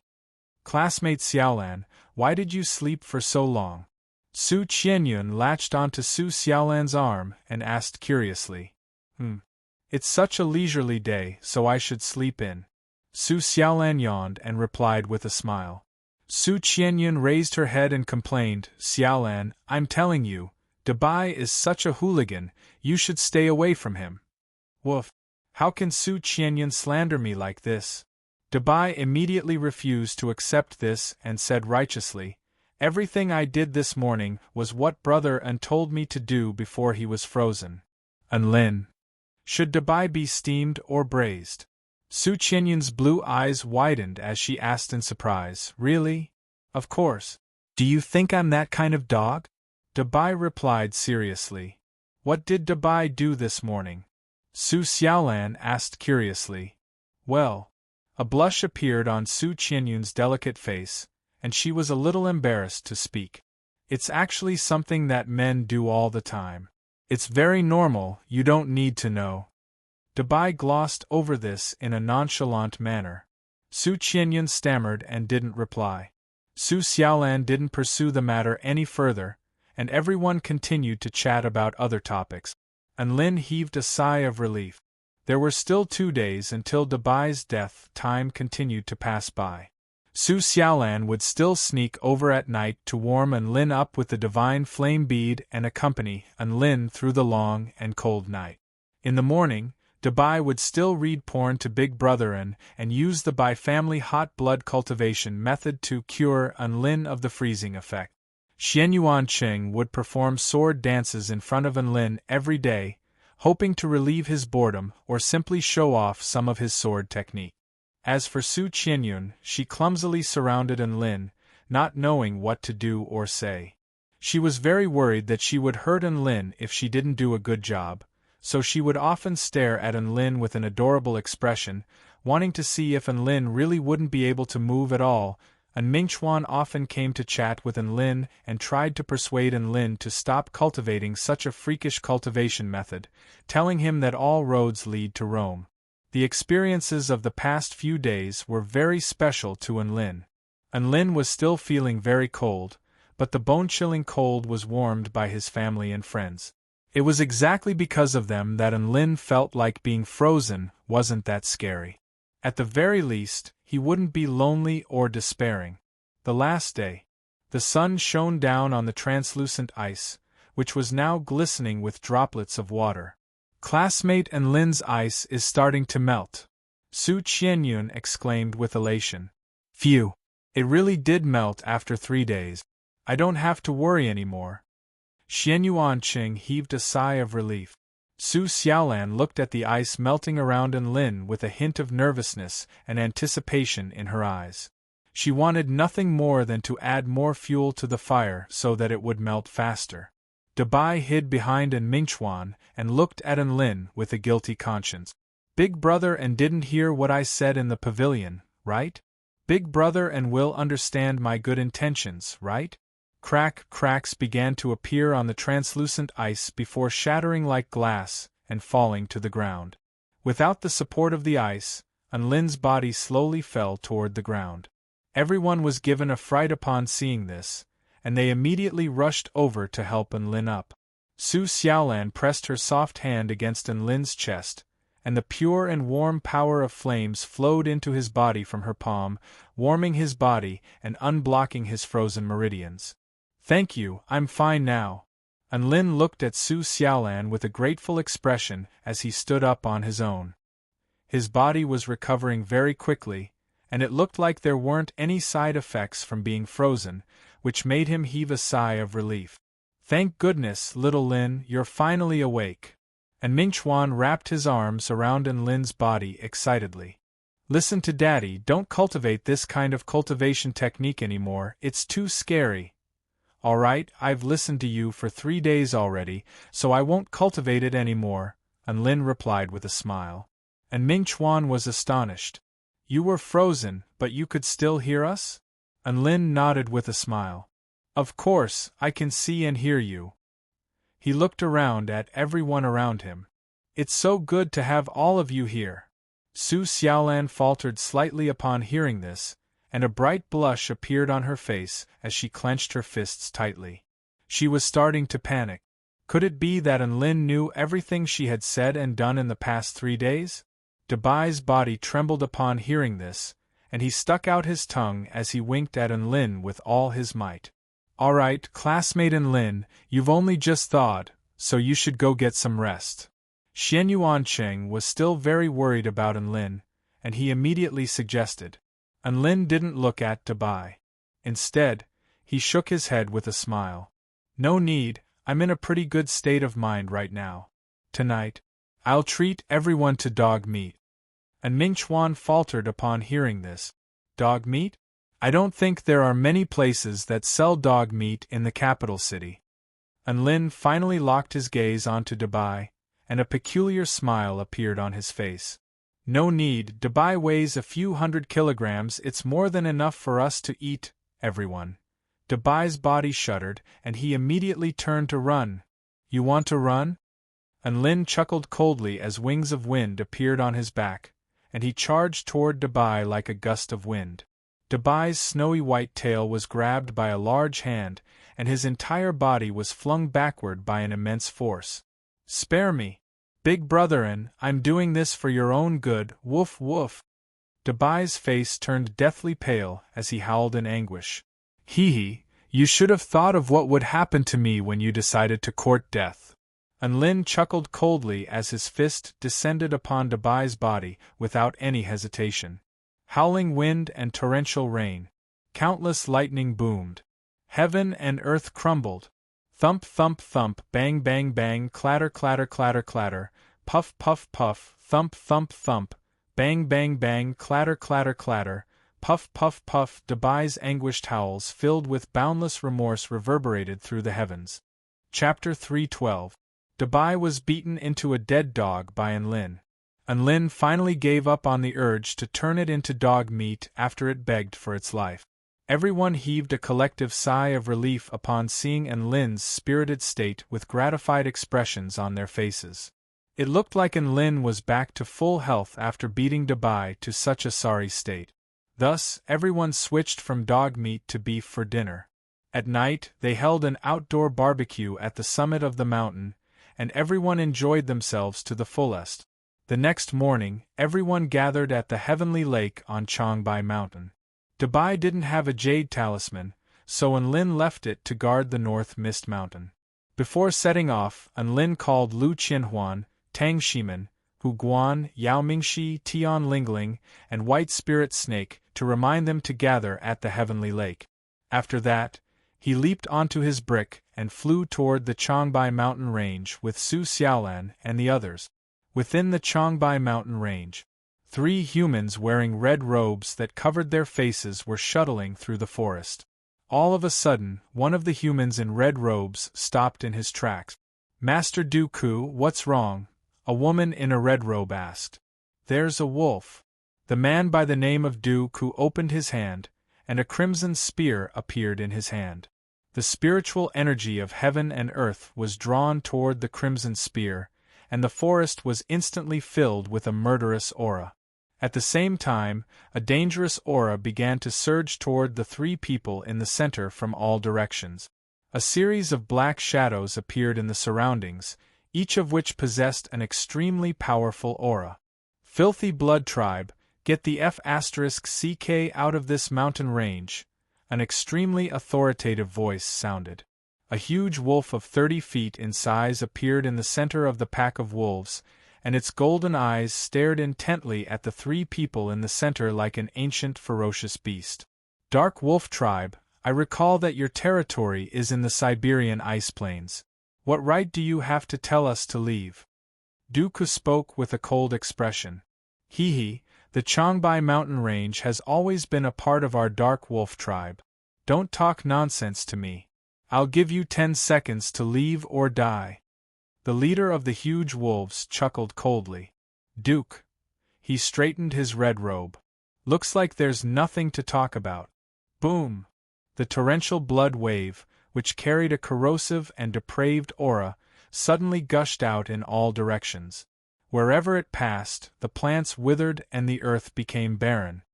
Heh! I'll have a taste of your great tonic today. The giant wolf leader sneered, and the pitch-black gale field enveloped its entire body. Its black claws slashed through the blood wave and collided with Duke's blood spear. Rumble! The huge collision set off a hurricane, causing the trees within a radius of 300 meters to bend towards the ground. This earth-shattering battle finally erupted in this desolate mountain forest. At the same time, the ninjas and onmyoji of Japan, the genetic warriors of America, and the hidden witch tribe had also snuck into Changbai mountain range to get their hands on the rare treasures. The change in the world's vital energy was too widespread. Not only were the cultivators in the country in an uproar, but even foreign cultivators came to investigate. The cultivators of the major celestial sects had also been mobilized in the past few days. The Changbai mountain range had truly become a battleground for the major powers. The battle had already begun before the treasures had even appeared. To the cultivators in the country, any foreign power that appeared here harbored ill intentions and wanted to steal their treasures. Hence, they would usually fight as soon as they saw them. This was also the case when it came to foreign powers. However, they would usually restrain themselves and lay low. There were only a few who were as hot-tempered as the Dark Wolf Tribe. At the mouth of a volcano surrounded by 16 mountain peaks, there was a huge lake embedded in the mountain range. This was the renowned Heavenly Lake of Changbai Mountain. Due to the abnormal change in the world's vital energy, the Heavenly Lake of Changbai Mountain had been officially sealed off to prevent any visitors from entering. 4 streaks of light suddenly descended from the sky before landing on the edge of the Heavenly Lake. They were none other than Enlin, Su Xiaolan, Su Qianyun, and Xianyuan Qing, who had just arrived from North Mist Mountain. Wow, the scenery here is quite beautiful. Su Qianyun blinked her beautiful eyes in amazement. The scenery is indeed quite nice. Let's wait for them here. Enlin clapped his hands and led the way as they sat down. Xianyuan Qing looked around cautiously. There are still many cultivators hiding nearby. It's fine. The abnormality of the Changbai mountain range will definitely attract other cultivators. It's fine as long as they don't disturb us. Enlin wore a nonchalant expression. It's easy to cause trouble with too many people. I should set up a defensive spell formation around here. Xianyuan Qing was a cautious person and immediately suggested. Me too. Su Xiaolan was quite talented in spell formations. Since she had nothing to do, she also joined Xianyuan Qing in setting up a spell formation. Thus, Enlin and Su Qianyun were left to sit leisurely to the side. Su Qianyun was very quiet. Seeing that there was nothing else to do, she sat down to meditate and do some breathing exercises. Enlin couldn't be bothered to refine his core. There was no point in doing so anyway. Thus, he decided to go into the lake and catch a few fish to eat. The Heavenly Lake was a place where vital energy gathered, so the fish in it would definitely be very fresh and delicious. As a qualified foodie, he was naturally not going to let go of this opportunity. Splash! Enlin activated his water isolation immortal technique and leaped into the lake. Enlin entered the water and flicked his fingers. Each of his flicks was able to strike a fish at the bottom of the lake. He then pulled them to his side and put them away in his storage ring. He dove deeper and deeper. After diving for over 100 meters, the light was already very dim. At this moment, he was basically relying on his divine sense to attack. This aura is very well concealed. What kind of fish is it? Enlin's eyes lit up as he flicked his finger toward a certain spot in the darkness. A muffled groan sounded from the bottom of the lake. He was alarmed and began to pull the fish that had been struck by the line of water to his side. All of this happened extremely quickly. The line of water was suddenly severed by some kind of power. Baka! A voice suddenly sounded from within the darkness. Enlin. He flicked his fingers in quick succession, and a series of lines of water transformed into an inescapable net that shot toward the source of the voice. Another muffled groan sounded. Enlin's fingers did not stop as he continued to pull the black shadow toward him. Baka Yalu! An enraged roar sounded from within the darkness. F***ck, as expected of AF** King, idiot. Do you want to die? Enlin's eyes narrowed. Within the darkness, a saber strike imbued with absolute killing intent sliced through the water before slashing toward Enlin's chest. Enlin's expression remained calm and collected as he easily evaded the saber strike. A powerful bolt of lightning erupted from his fingertips. Lightning instantly crackled in the darkness of the lake as a blue light imbued with terrifying power spread through the surroundings. At the edge of the heavenly lake, Su Xiaolan and Xianyuan Qing, who were setting up a spell formation, suddenly saw a series of fish with their white bellies on the surface of the lake boom. A figure broke through the surface of the water. It was none other than Enlin, who had gone into the lake to catch fish. Haha, I caught a big fish. He laughed heartily as he tossed the man who was foaming at the mouth onto the ground. Wow, classmate Enlin, what kind of fish is that? It looks like a human. Su Qianyun stared blankly at the man who resembled a dead fish. Enlin. Classmate Su, big fish is a metaphor. He's a human, a stupid Japanese ninja. There are ninjas here? I've heard that their spell techniques are quite interesting. Su Xiaolan also made her way over to them with a curious expression. Enlin nodded. He must be hiding at the bottom of the lake for some reason. I'm planning to interrogate him for information after he wakes up. Right at this moment, the man with the charred face opened his eyes. Who are you? We have no vendetta against each other. Why did you capture me? Japanese. Su Xiaolan and Su Qianyun blinked as they looked at Enlin, as if asking what he was talking about. Enlin's lips twitched. Do you speak Mandarin? Let go of me. Otherwise, when our pinnacle ninja, Hataki Shunshunshi, arrives, you're dead. Japanese, the man roared. Su Xiaolan couldn't help but ask, Classmate Enlin, what did he just say? Enlin's chest tightened.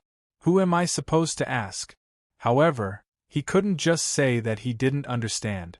He had clearly said that he was going to interrogate him for information. If he said that he didn't understand now, it would be very embarrassing. Enlin scratched his nose. He's right. He'd rather die than say what they're planning. Bakayaru. Let him go, the ninja said again. Enlin understood this time and translated.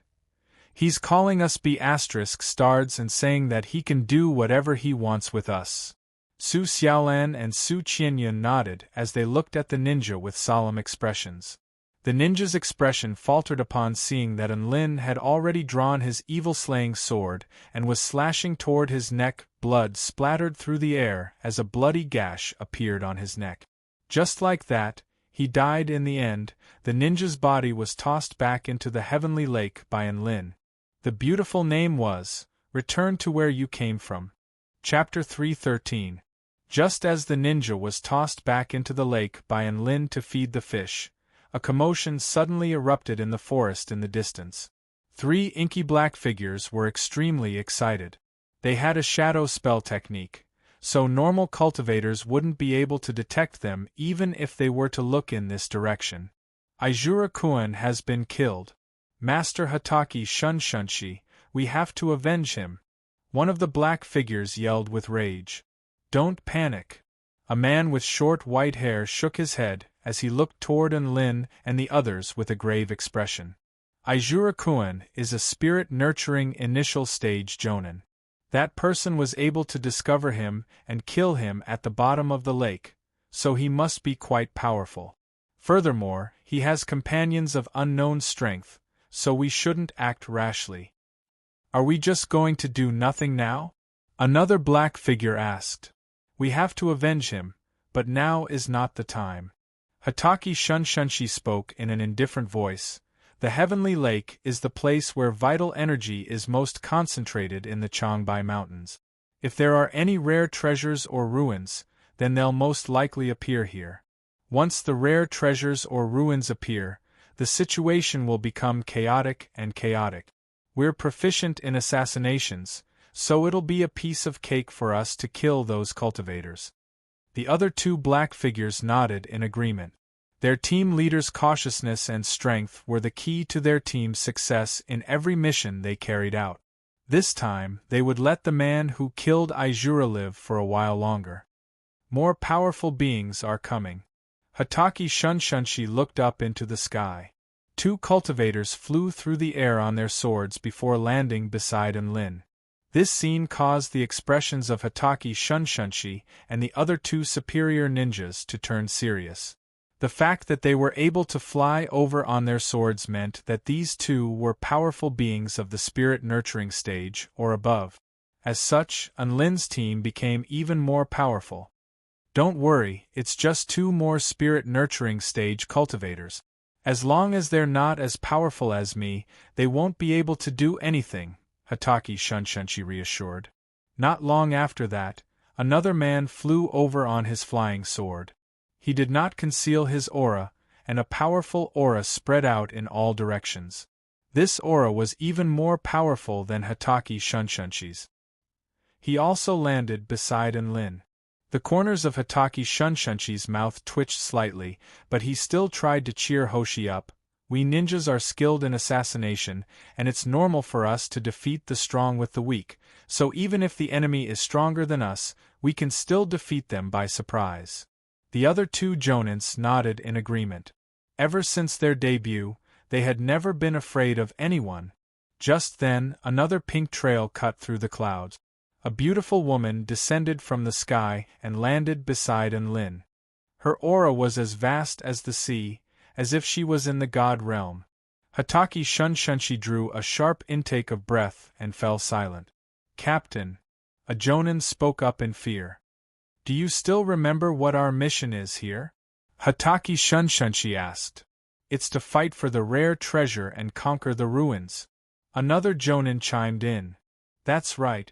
Then what is the mission of our ninjas? Hatake Shunshunshi continued to ask. The mission is number 1, and we have to put our lives on the line to complete the mission. The jonin replied in a passionate voice. Very good. It looks like you all understand. Our main goal is to complete the mission, not to take revenge. We can put aside Iwata's matter for now. Our mission is number 1. Hatake Shunshunshi spoke in a righteous voice. Captain is wise. The two jonins spoke in unison.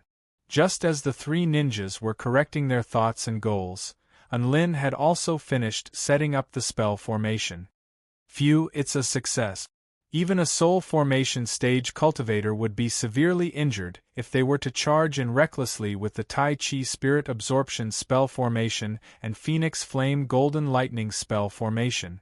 Su Xiaolan clapped her hands with a smug expression on her pretty face. Xianyuan Cheng stretched lazily. Since it's done, I'm going to meditate and rest for a while. Thank you for your hard work. I'll call you when I'm done grilling the fish. The fish from the Heavenly Lake are very delicious. Lin smiled as he waved the grill in front of him. The delicious aroma of grilled fish wafted through the air. Yao Mingxi and Hu Guan smacked their lips as they stared at the grilled fish on the grill. Their eyes were almost glowing with greed. The deliciousness of the grilled fish was secondary. The most important thing was that this was the fish that their idol had personally grilled. To be able to taste the fish that their idol had grilled personally, They would eat it all even if it tasted like sh*t. Lu Qianhuan also put down her phone and sat down beside Enlin as she looked at the large fish on the grill with great interest. She was wearing a pink and blue sailor outfit today, and her short pink hair was tied up into a pair of cute ponytails with a plain hairband. Coupled with her flawless features, she looked extremely youthful and alluring. Unfortunately, no matter how beautiful Lu Qianhuan was, as an outdoor barbecue pioneer, Enlin's eyes remained glued to the grill due to his professional ethics. From time to time, he would flip, cut, add seasoning, and flip again. His movements were as smooth as flowing water. What's this seasoning? Wow, is it edible? It smells so good. I have a bottle of 100-year-old fruit spirit oil here. Can I put some on it? Lu Qianhuan felt that grilling fish was very interesting, so she chattered and asked questions. Soon, the first fish was grilled. Lu Qianhuan, Hu Guan, and Yao Mingxi all licked their lip. However, Enlin eagerly delivered the first fish to Su Xiaolan, who was meditating nearby. Su Xiaolan received the fish from Enlin with a smile. "Thank you. You're welcome. If you like it, I'll grill another one for you." Enlin replied with a matter-of-fact expression. Then, he happily returned to grill the remaining fish. Lu Qianhuan gritted her teeth and glared at Enlin with her purple eyes. "Oi, your bias is out of the solar system. I've been cheering you on from the sidelines for half a day, yet you gave the first fish you grilled to Su Xiaolan, who was meditating off to the side. Cheering me on?" Enlin rolled his eyes. "I think you've been harassing me for half a day." Lu Qianhuan tugged on the corner of Enlin's shirt angrily. I don't care. The second fish has to be mine." "All right." Enlin nodded solemnly. "As long as Su Xiaolan doesn't want to eat the second fish, then the second fish is yours." Lu Qianhuan. Not long after, Tian Lingling and White Spirit Snake also successfully met up with Enlin's group. Tian Lingling was very lively, and she quickly mingled with the others. White Spirit Snake was surprisingly shy, and she didn't take the initiative to speak after introducing herself to everyone else. The only difference was that she was extremely proactive toward Enlin. She constantly referred to Enlin as Senior Poison Lord, and would occasionally muster up the courage to say a few words. It was only a matter of time before she joined Hu Guan and Yao Mingxi's team of diehard fans. What was worth mentioning was that White Spirit Snake was very beautiful. Her skin was as fair as jade, her face was an oval, and her body was as delicate as a willow twig. Her long, flowing hair was as beautiful as an ink painting. Perhaps it was due to her beauty, but Enlin wasn't too repulsed by this diehard fan. Thinking about it, having a beautiful woman occasionally look at you with affection was much better than having two grown men look at you with affection. The former was a little proud, while the latter was a little horrified. Thus, Enlin's team had officially assembled, and all that was left was to wait for the tomb to open the next day. Chapter 314. Nighttime, Changbai Mountain, Heavenly Lake. A 5-colored streak of light suddenly appeared in the sky above. The surface of the lake reflected the moon and stars in the night sky, and the surface of the lake shimmered with a turbulent undercurrent. The 5-colored streak of light only lasted for about 10 minutes, but it had attracted almost all of the cultivators in the Changbai mountain range. Enlin and the others didn't do anything too drastic. They just stood within the defensive spell formation and waited for the tomb to open. Many powerful beings gathered near the heavenly lake. Black shadows floated about in the forest, and the atmosphere was extremely tense. It could be said that danger was lurking on every side. If something substantial were to appear, a chaotic battle would ensue.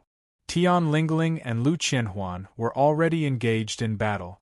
Tian Lingling was playing a new game called League of Valor, and she was crushed by Lu Qianhuan even with her brick-like strength. Why did she still want to play? No **t, there was money to be made from playing with her. She could earn 100 spirit stones for every hour. Only an idiot would turn her down. However, what she didn't know was that back at Xiaoxian United University, Anlin and Lu Qianhuan's training fee was 1,000 spirit stones for every hour, but that didn't matter. Tian Lingling didn't know about this, so she was very happy playing. Lu Qianhuan was also very happy playing. Everyone was very happy, and everyone was very happy.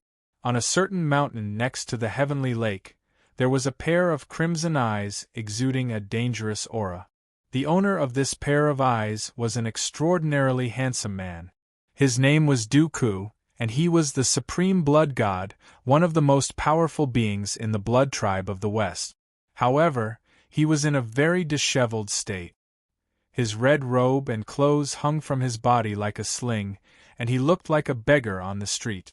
Howl! At this moment, a proud wolf howl erupted from the top of a mountain in the distance, and it reverberated throughout the heavenly lake and the dozen or so nearby mountains with boundless might. Master Dooku, the Dark Wolf tribe is provoking us. A man in a red robe gritted his teeth as he spoke. Duke looked at a mountain peak in the distance. His red eyes flashed with a bloodthirsty red light, but it soon dimmed. This time, the leader of the Dark Wolf clan was very strong. He was not a match for him at all. In the battle at the Changbai mountain range, they were quickly defeated and chased for more than 15 kilometers. Let's focus on the treasure now. We'll settle the score with the Dark Wolf tribe later, Duke said coldly. At the same time, Anlin and the others also heard the wolf howl. The wolf howl carried an extremely cold and ruthless aura, as if it was warning and demonstrating to the cultivators near the heaven pool. Tian Lingling's expression shifted in fright, and her petite body involuntarily shuffled toward Anlin. Wow, whose wolf is this? It's howling so loudly. Lu Qianhuan exclaimed in surprise. Loud? Even my dog barks louder than it. Anlin's face was full of disdain. What are you shouting about in the middle of the night? You're disturbing my peace. Su Xiaolan yawned and continued to meditate. It's probably dog sh*t. It really is quite uncivilized. Tang Shimin also gave a rare serious comment. Tian Lingling. Why are you guys so calm? Such a powerful aura. That wolf should have reached the soul formation stage. A warm smile appeared on Xianyuan Cheng's face upon hearing this. Little sister Tian, did that wolf scare you? Do you want me to go kill it? Forget about it, big brother Cheng. Little Lolis is quite timid. Even a snake can scare her, so there's no way we can kill all of them. Anlin waved his hand. Let's not get into any trouble. Tian Lingling was enraged, and a blush appeared on her delicate little face. She didn't know how to refute Anlin's words. Nonsense. Have you seen me being scared by White Spirit Snake? Anlin, Xianyuan Cheng, what the f***ck? Aside from the fact that White Spirit Snake's Dao name was related to snakes, what other characteristics did she have? If she was scared by a Dao name, then she really didn't want to live anymore. After the wolf's howl, there were no other sounds from the heavenly lake. Everyone was silently waiting for that moment to arrive. The sun rose up from the horizon. Wisps of golden sunlight shone through the mountains and onto the surface of the heavenly lake, gilding the ripples on the surface of the lake with a golden hue. A light breeze was imbued with rich vital energy, making everyone feel extremely refreshed. On this day, Anlin and the others' expressions also became solemn. After all, the Celestial Court had predicted that the Shou-Yang tomb would be opened at this time. In the sky above, the wind and clouds began to surge. Tiny bubbles suddenly appeared on the surface of the calm lake. At the same time, the vital energy of heaven and earth began to converge toward the center of the heavenly lake. At this moment, everyone was on their toes. This was a sign that the power of heaven and earth was about to open up another dimension. Ruins, this is the opening of an alternate dimension. A cultivator in the forest began to yell with excitement upon seeing this phenomenon. Not only him, but almost everyone else also began to stir. Many figures began to emerge from the forest. Some even appeared at the edge of the heavenly lake, fearful that they would be slower than the others. How many years had it been since an alternate dimension had appeared on Earth? Without a doubt, this was a huge treasure trove. Boom! The mountains began to tremble, and the lake water began to boil, creating waves. The vital energy converged to form a mighty force that surged toward the sky. Katja, as if something had shattered, a white door of light about 30 feet in size suddenly appeared in the center of the lake. Instantly, heavenly music rang out, and a 5-colored divine light descended from the sky. It was the spatial door of the ruins. At this moment, almost all the powerful beings in the area began to move. Blood God, Dark Wolf God, Peak Ninjas, Chinese cultivators, reclusive witches, genetic warriors, one powerful aura after another erupted as they transformed into streaks of light that shot toward the door of light. Only Lin's team remained where they were, as if they wanted to confirm something. The fastest ones were a streak of blood and a streak of black light. Both of them reached the door of light almost at the same time. Get lost, filthy blood tribe. The dark wolf god's claws turned into 5 pitch-black gusts of wind that carried the power of death and destruction as they attacked the side, forcing blood god Duke to retreat. Haha, I'll be going first. A victorious expression appeared on the dark wolf god's face as he charged into the door of light. Boom! The deafening sound caused waves to appear on the surface of the lake. The dark wolf god tumbled into the lake with a dizzy expression. F***CK. What's going on? He felt as if his head had crashed into an indestructible barrier. He had used too much force, and the entire world was spinning. Ha ha! Idiot! Duke sneered as he turned into a streak of blood and charged toward the door of light with the blood spear in his hand. Boom! He stabbed the blood spear toward the door of light. Unexpectedly, the powerful rebound force struck him, causing him to retreat over 100 meters as blood seeped out of his mouth. What's going on? Can't we enter the spatial door? The cultivators behind them were all astonished upon seeing the state of the dark wolf god and the blood god. Perhaps there's only a cultivation base restriction. Let me go first. A fat cultivator charged toward the door of light on his sword, and the powerful force of his sword sliced the lake in half. He was the talisman prodigy of the Shangqing immortal sect, Chen Jingtian. He was a powerful cultivator of the spirit-nurturing final stage. Boom! Another resounding boom erupted. The fat cultivator's body was plastered to the door, and his long sword fell into the lake, creating an extremely pitiful sight. Lin smiled lightly upon seeing this. As expected, no one else can enter the spatial passageway. Now, it's our turn. Chapter 3:15. Let me try as well.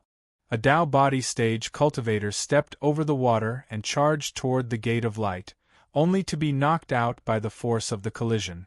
Many cultivators tried to break through the gate, but all of them failed.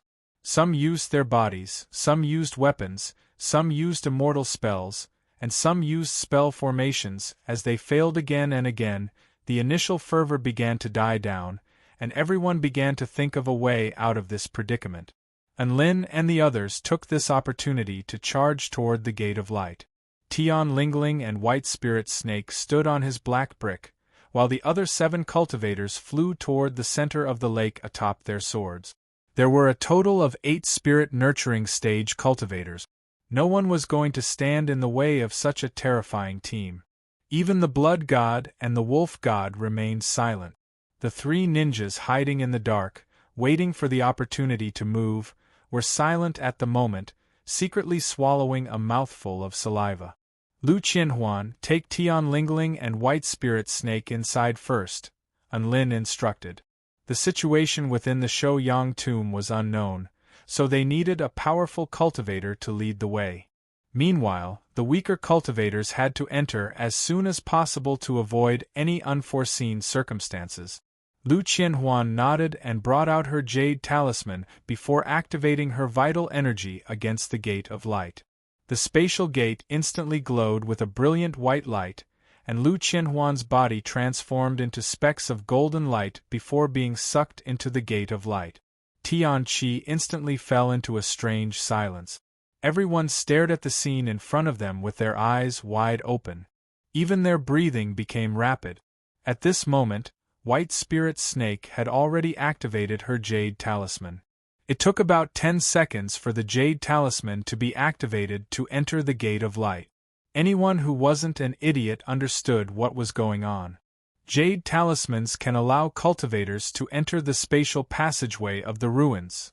Do all of those cultivators have Jade Talismans? Just how tempting was the alternate dimension? Everyone immediately provided an answer. Human cultivators, hand over your Jade Talismans or die. A bloodthirsty light burst forth from the dark wolf god's eyes again, and the pitch-black scorching wind domain expanded outward as it unleashed its peerlessly powerful aura. In its eyes, those were only a few spirit-nurturing stage cultivators who knew what to do if they wanted to live. White Spirit Snake disappeared into the Gate of Light, and Tian Lingling turned to Enlin with a concerned expression. Continue, we'll hold them off outside, Enlin said calmly. Tian Lingling gritted her teeth and activated her Jade Talisman. The dark wolf god flew into a rage. You're courting death. At the same time, Xue Shen did not even bother to say anything. He held his blood spear and charged towards Enlin and the others. At the same time, the ninjas, genetic warriors, reclusive sorcerer tribes, wolf packs, blood kings, all the forces of the various powers rushed toward Enlin and the others. There were only 7 Jade Talismans left, and the number of spots was limited. How could he care about anything else now? Snatching one was one. At this moment, no one thought that Enlin and the others would be able to survive. The army of 2 soul formation stage mighty figures and over 20 spirit-nurturing stage cultivators was far too terrifying. Xianyuan Cheng took out an array disc. Rumble! A gargantuan spell formation appeared around the Gate of Light. Scorching flames and golden lightning of extreme yang swept out in all directions. With an unstoppable force, they directly repelled the army's attack. Blood God Duke and the Dark Wolf God were also forced into retreat by the terrifying power of the spell formation. These were none other than the Tai Chi Spirit Absorption Formation and Phoenix Flame Golden Lightning Formation that Xianyuan Cheng and Su Xiaolan had set up. Xianyuan Cheng temporarily stored these spell formations into his array disc before setting them up in front of the Gate of Light. Expressions of shock appeared on the faces of all the powers present at the sight of this extremely powerful spell formation. Even the Blood God and the Dark Wolf God had grave expressions on their faces. There's a limit to the power of this spell formation. The more we attack, the faster its power will be depleted. A peculiar light flashed past the Dark Wolf God's eyes. As soon as it finished speaking, the powerhouses from the various forces knew that time was of the essence and immediately began to attack with all their might. Rumble! The multicolored and extremely powerful attack caused the array formation to tremble violently. Tian Lingling had already entered the spatial gate, followed by Yao Mingxi and Hu Guan. After Hu Guan and Yao Mingxi entered the spatial gate, the power of the defensive spell formation was almost completely depleted. It was as thin as a thin piece of paper and could be torn apart at any moment. Enlin looked at the remaining 4 people with a smile. Who's going first? A faint smile appeared on Su Xiaolan's face. Don't think I don't know what you're thinking. The other 3 also looked at Enlin with smiles on their faces. Enlin scratched his head sheepishly. Then, let's have a go? I've been itching for a long time. Do you really think we're pushovers? Tang Shimin chuckled heartily as he drew his longsword. Do you want to keep him alive? Xianyuan Cheng asked as he drew his antiquated longsword. They all want to kill us and steal our treasures. Don't worry, it's not against the law. Enlin chuckled. A black streak of light fell like a bolt of lightning, tearing apart the final barrier of the spell formation. Enlin and the others were just about to act when another unexpected scene unfolded. 5 or 6 powerful Hua Nation cultivators finally stopped hesitating and flew toward Enlin and the others, standing on the same side as them. Hurry up and go in. We can't let the treasures fall into the hands of foreign forces. Fatty Chen Jingtian yelled. Hurry up and go into the ruins. We'll hold them off. Another cultivator also spoke with a grave expression. Not only Enlin, but even Xianyuan Cheng and the others were astonished by this scene. These cultivators chose to stand up to the enemies and allow Enlin and the others to enter the spatial passageway? One had to realize that these cultivators would most likely die in the face of the Blood God and Wolf God's attacks. Brother, of course we have to enter the ruins. However, we have to kill these suicidal enemies first. Enlin smiled at Qin Jingtian as he drew his evil-slaying sword. What are you saying? Are you guys going to fight? Qin Jingtian's expression faltered. Dream on. None of you are going to get away. The dark wolf god had already appeared before Enlin, and its sharp, inky black claws descended upon Enlin with the power of death. Enlin's eyes turned snowy white, and streams of white wind revolved around his sword as he closed in on the dark wolf god at an even more terrifying speed. Black light and white light intertwined, but there was no collision. In the next instant, the dark wolf god switched places with Enlin and appeared in his opponent's previous position. The dark wolf god's eyes widened with shock and disbelief. How could this be? You're only of the spirit nurturing stage, you're only of the spirit nurturing stage. A ghastly gash extended from the dark wolf god's head all the way to its tail. Swish, blood splattered through the air. The dark wolf god's body was sliced in half right before the astonished eyes of countless powerful beings. A mighty figure of the soul formation stage had fallen just like that, caught off guard. Everyone sucked in a breath of cold air. The Hua Nation cultivators who wanted to shield Enlin and the others from entering the ruins also gaped in shock, unable to believe what they were seeing. After doing all this, Enlin waved his sword through the air in a very natural manner as he looked at the powerful beings charging toward him with a cold expression. In the next instant, Su Qianyun, Su Xiaolan, Xianyuan Cheng, and Tang Shimen also sprang into action. They were going to show these powerful beings what the true terror of the spirit nurturing stage was. Chapter 3:16. After the dark wolf god was insta-killed, Blood God Duke stopped in his tracks. Which was more important, entering the ruins or his life? Of course his life was more important. At this moment, a lithe and graceful woman in a green dress was already charging toward him. Duke's expression shifted. This woman was only of the spirit-nurturing final stage. Should I insta-kill her, steal a jade talisman, and rush into the ruins? He might not be able to defeat the cultivator with the black sword, but his life force was much more powerful than the dark wolf god's. He wouldn't die even if he were to be mortally wounded by a dozen or so sword strikes. He might as well take advantage of this situation. As long as he didn't fight the cultivator who killed the dark wolf god head-on, he would be fine. Duke glanced toward the cultivator with the black sword. The cultivator didn't move, but the woman in the green dress had already charged toward him. A ferocious expression finally appeared on his face. Die. Duke condensed a crimson spear and unleashed his full power, stabbing it toward the woman in the green dress like a bolt of lightning. In that instant, the entire space screeched from the sudden thrust of the crimson spear, and vital energy surged violently like a tidal wave. This was his full power strike, and he was aiming to puncture the woman's heart with a single strike. The woman flipped out a long sword in her hand, one blade burning with raging flames and the other crackling with lightning. Heaven and earth trembled as the sword fell. Duke's eyes widened, and a sense of fear suddenly welled up in his heart. Then, the suffocating power of fire and lightning crushed the crimson spear and sliced his body in half. The sword strike didn't stop there, and the water of the heavenly lake was also sliced in half. Lightning wreaked havoc, and the terrifying flames caused the surface of the lake to boil. At the same time, the two halves of the blood god's body wailed in agony. The heaven and earth scorched the two halves of his body, and the terrifying lightning obliterated every inch of his flesh and consciousness. His powerful life force was being destroyed at an insane rate. The Blood Tribe was most proud of their powerful life force. Even if their bodies were sliced in half, they could still regenerate.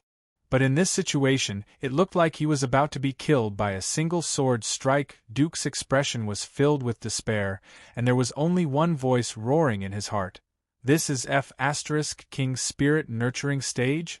Such a terrifying sword strike, and you're telling me this is King's spirit nurturing stage? The azure-clothed woman was none other than Su Xiaolan. She stood proudly in midair with her dragon sparrow sword in her hand. She looked down at the two halves of the body in the air with a cold expression, as if she were a celestial maiden who had descended from the heavens. The majestic blood god Duke's flesh and blood had turned into green smoke amidst the flames and lightning. Another instant kill? The cultivators who were hesitating whether to participate in the battle widened their eyes in disbelief. The Chinese cultivators turned to look at the woman in the sky with awe in their eyes. That was a blood god with an extremely terrifying life force, yet it was slain by a cultivator of the spirit-nurturing stage with a single sword strike. This was simply indescribable. Even though it had happened right before their very eyes, they still found it hard to believe. Even Enlin was a little surprised. This was the first time he had seen Xiaolan, who had perfectly integrated Shen Yin's inheritance, in action. He didn't think that she would be able to slay a soul formation initial stage blood god with a single strike. The combination of the dragon and phoenix bloodlines, coupled with the immortal tool, the dragon sparrow sword, really was a force to be reckoned with. As for those hostile foreign forces, they were so scared that their teeth were chattering. However, this was only the beginning of their nightmare. Su Qianyun wielded the moonlight disk, which flew through the air in a series of blue trajectories. She was unstoppable among the dark wolf tribe wolves. Regardless of whether it was the ferocious wolves or the powerful wolf king, all of them were sliced in half before they could even take a single strike. Tang Shimin faced off against a few fully armored genetic warriors, but he was also able to slay them with a single sword strike without any hesitation. Alloy armor? Sliced through with a single sword strike. Flames, ice, blades of wind? Missiles, light cannons, electromagnetic weapons? A peerlessly domineering sword projection crushed all of them. The genetic warriors from the United States were all slain on the spot. They were supposed to be invincible below the soul formation stage, but now they were being pummeled like dogs by a spirit-nurturing stage cultivator. Xianyuan Cheng slashed two massive gashes into the backs of two fleeing red-robed blood kings. Blood splattered onto the surface of the lake, turning it crimson. Damn it, where did these cultivators come from? Even Master Duke was killed. One of the blood kings looked behind him with lingering fear. He finally breathed a sigh of relief when he saw that Xianyuan Cheng wasn't chasing after them. Thankfully, not all of the spirit-nurturing stage cultivators in that team were as terrifying. We managed to escape with our lives. Another blood king had a look of relief on his face. Myriad spirit fate die. Xianyuan Cheng's soft cry traveled over from the distance. The sword wounds on the backs of the two blood kings suddenly began to fester and spread in all directions. Their life force was draining away at an alarming rate. Damn it, what is this? One of the blood kings howled in pain. He looked toward his companion who was fleeing with him, and an expression of despair suddenly appeared on his face. His companion's face withered and his hair turned white. In the end, his life force dissipated, and he crashed to the ground. No! The Blood King howled in despair. Then, his body also began to plummet toward the ground. Xianyuan Cheng was very busy. He turned around and charged toward the hidden sorcerer tribe. The three King stupid ninjas used a concealment spell technique to conceal themselves near the heavenly lake gate of light. Their bodies trembled slightly, and they almost pissed themselves in fear. They had initially planned to take advantage of the chaos to steal their jade talismans, but then they saw Enlin insta-kill the wolf god. Hataki Shunshunshi made a prompt decision to not target Enlin. Instead, he planned to target the other team members. That woman looks weak and fragile. She's only spirit nurturing final stage. Let's assassinate her. Team leader is wise. However, before they could even make a move, they saw the woman slay the blood god with a single slash of her sword. Hatake Shunshunshi. The other two superior ninjas shuddered. A chill ran down their spines. Thank God they didn't attack her. Let's look at the others. Hatake Shunshunshi gritted his teeth and looked toward the other cultivators who had jade talismans. One of them had beaten the Dark Wolf tribe into a sorry state. Another had annihilated the entire team of DNA warriors. Another had used a strange sword technique to kill 2 Blood Kings. Now, he was chasing after the hidden sorcerer tribe. Hatake Shunshunshi felt a little weak, and his chest felt a little tight. F***CK.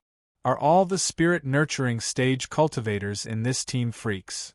Thinking back to how he had wanted to take the head of the enemy leader from this team, he felt a chill run down his spine. Team leader, should we make a tactical retreat? One of the team members couldn't help but suggest. Hatake Shunshunshi felt like this team member was right and immediately nodded. All right. Learning to endure humiliation is the #1 rule of a ninja. Thus, the 3 of them unleashed concealment spell techniques and tried to sneak away. Humph. I knew you stupid King Japanese would come here. I've finally found you. A voice full of energy suddenly exploded in the ears of the 3 people. The 3 of them turned around to find a fatso standing behind them. He was holding a disc of abstruse secrets in his hand, and he was looking at them with a cold smile on his face. It was none other than the talisman prodigy, Chen Jingtian. A golden talisman had already appeared beside the 3 of them at some point in time. Crap, retreat! Hatake Shunshunshi yelled. Boom! The terrifying explosion transformed into a huge ball of flames that swept forth in all directions, transforming the area within a radius of 100 feet into a sea of flames. Haha, how's the taste of my talismans? Don't even think about getting away. Chen Jingtian laughed heartily as he tossed out another 3 talismans, each of which formed a white cage formation that trapped the 3 of them in place. Die! Hatake Shunshunshi glowered at Chen Jingtian with a cold expression. Chen Jingtian was only a spirit-nurturing final stage cultivator, and he wasn't a member of the freak team, so Hatake Shunshunshi wasn't afraid of him. Kill him! Hatake Shunshunshi roared as he sprang into action. The other 2 jonins also charged toward Chen Jingtian as the kunai in their hands glowed with a cold light. Kongtong Fire Snake! Chen Jingtian tossed out another talisman, which transformed into thousands of fire snakes with sharp fangs that pounced toward the 3 jonins. The 2 jonins unleashed water dragon missiles, which crashed into the group of fire snakes, causing water vapor to rise into the air. A bolt of lightning pierced through the water vapor. It was Hatake Shunshunshi, who had broken through the attack of the fire snakes. The bolt of lightning in his hand was imbued with terrifying power as it flew toward Chen Jingtian. This was a technique that Hatake Shunshunshi was most proud of as a ninja. He could definitely kill a fat and talisman-throwing sorcerer like Chen Jingtian with one strike. However, right at this moment, the flying sword beneath Chen Jingtian's feet suddenly appeared in his hand. Whoosh! A flawless sword projection clashed with the bolt of lightning in Hatake Shunshunchi's hand. Boom! A terrifying shockwave swept through the air. Hatake Shunshunshi stumbled back frantically as blood flowed from his hand. He looked up at Chen Jingtian with shock on his face. Holy F***CK, aren't you supposed to be a talisman prodigy? Chen Jingtian held his sword in front of him, as his aura transformed into that of a sword immortal. Fat Otaku wields unparalleled sword. Hatake Shunshunshi. Baka. Chapter 317. Hatake Shunshunshi was also enraged by Chen Jingtian's words. Wielding his ninjato, he started fighting with Chen Jingtian. The 2 jonins also joined the battle, occasionally using various spells to attack Chen Jingtian. However, Chen Jingtian was still able to use his exquisite swordsmanship to completely suppress Hatake Shunshunshi. What the hell? He's known as a talisman genius in China. Why is his swordsmanship so powerful? The more Hatake Shunshunshi fought, the more shocked he became. He was trapped by the sword auras, and it was as if he was trapped in a quagmire. Even escaping was an extravagant hope. Chen Jingtian smiled faintly. Even a fatty has a dream of becoming a sword immortal. The reason why he was known as a talisman prodigy was purely because when he was at home, he would draw talismans when he had nothing better to do. Master Yu Mu had taken a liking to him. His aptitude for talismans was very high, but his favorite was still the sword. His strongest weapon was the sword. Eat my move, 2 dragons toying with a pig. Chen Jingtian flicked the tip of his sword, and 9 water dragons roared furiously towards the man in front of him. Hatake Shunshunshi was shocked. Weren't there supposed to be 2 dragons playing with a pearl? Why were there 9 dragons? As he retreated, he chopped the water dragon with his ninjato, but Chen Jingtian was nowhere to be seen. Hatake Shunshunshi immediately went on high alert and looked around. Finally, he saw that Chen Jingtian was actually aiming his spear at his 2 teammates. One had already been sliced in half by Chen Jingtian, and the other had been trapped by a talisman. Hatake Shunshunshi flew into a rage. Baka! Then, he turned around and ran. Yes, he was making a strategic retreat. His teammates had already stalled the fatty. He couldn't let his teammates' sacrifice go to waste. After killing the second Jonin, Chen Jingtian turned around and looked at Hatake Shunshunshi, who was running away with a mocking smile on his face. Do you really think you can escape? Hatake Shunshunshi thought that he had already escaped with his life, but suddenly, the space around him began to warp slightly. Am I hallucinating? He turned his head to look behind him and saw a halo of blue light that resembled a beautiful crescent moon. A chill of death filled his heart, and his whole body trembled. In the next instant, the wheel of light disappeared. More accurately speaking, the moonlight wheel was already behind him. Hatake Shunshunshi had never imagined that he, who had led an invincible life, would die in such a mysterious manner in the end. The blue moonlight returned to Su Qianyun's side and circled around her slender waist like a fairy. Blood had already dyed the heaven lake red. Countless experts had fallen. And the ones dominating this battlefield were the 5 spirit-nurturing final stage cultivators. The blood race, the dark wolf race, the ninjas, the hidden sorcerer race, the genetic warriors, and the scattered experts of the foreign forces were almost all dead. The remaining cultivators who didn't attack all stood in place, not even daring to breathe loudly. They looked at the 5 people on the lake with reverence. In the forest, the stupid Yin-Yang master trembled all over and could only sigh helplessly. The cultivators of Cathay are truly crouching tigers and hidden dragons. Let's retreat. A certain white, round, levitating orb began to fly back to America after recording some shocking data.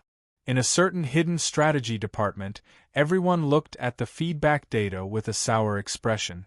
Many of the powerful cultivators who had refrained from attacking all retreated. This was no longer something that they could lay their eyes on. They had developed a new understanding of the Hua Nation cultivators. If they had to use a word to describe them, it would be terrifying. This battle had given them far too much shock. The cultivators of the Hua Nation were not to be messed with. This was going to become an ironclad rule. Otherwise, a spirit-nurturing stage cultivator could come and kill their ancestor.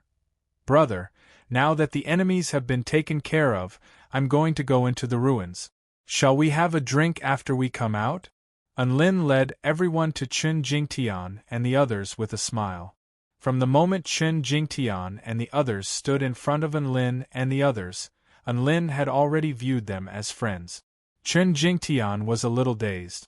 He didn't think that these people would be able to win against such powerful enemies. Furthermore, they had won so cleanly and decisively. All right, let's drink to our heart's content then. Chen Jingtian wasn't a pretentious person, and he immediately nodded in agreement. The two of them exchanged phone numbers and waved goodbye.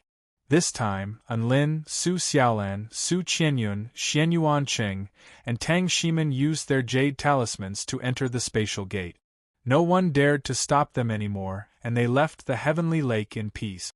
Chen Jingtian heaved a light sigh as he looked at the five of them. Initially, Master told me that these ruins didn't belong to us and told me not to go. I didn't believe him at first. These ruins clearly belong to everyone, so why would they have to hand it over to the nation? But now I believe him.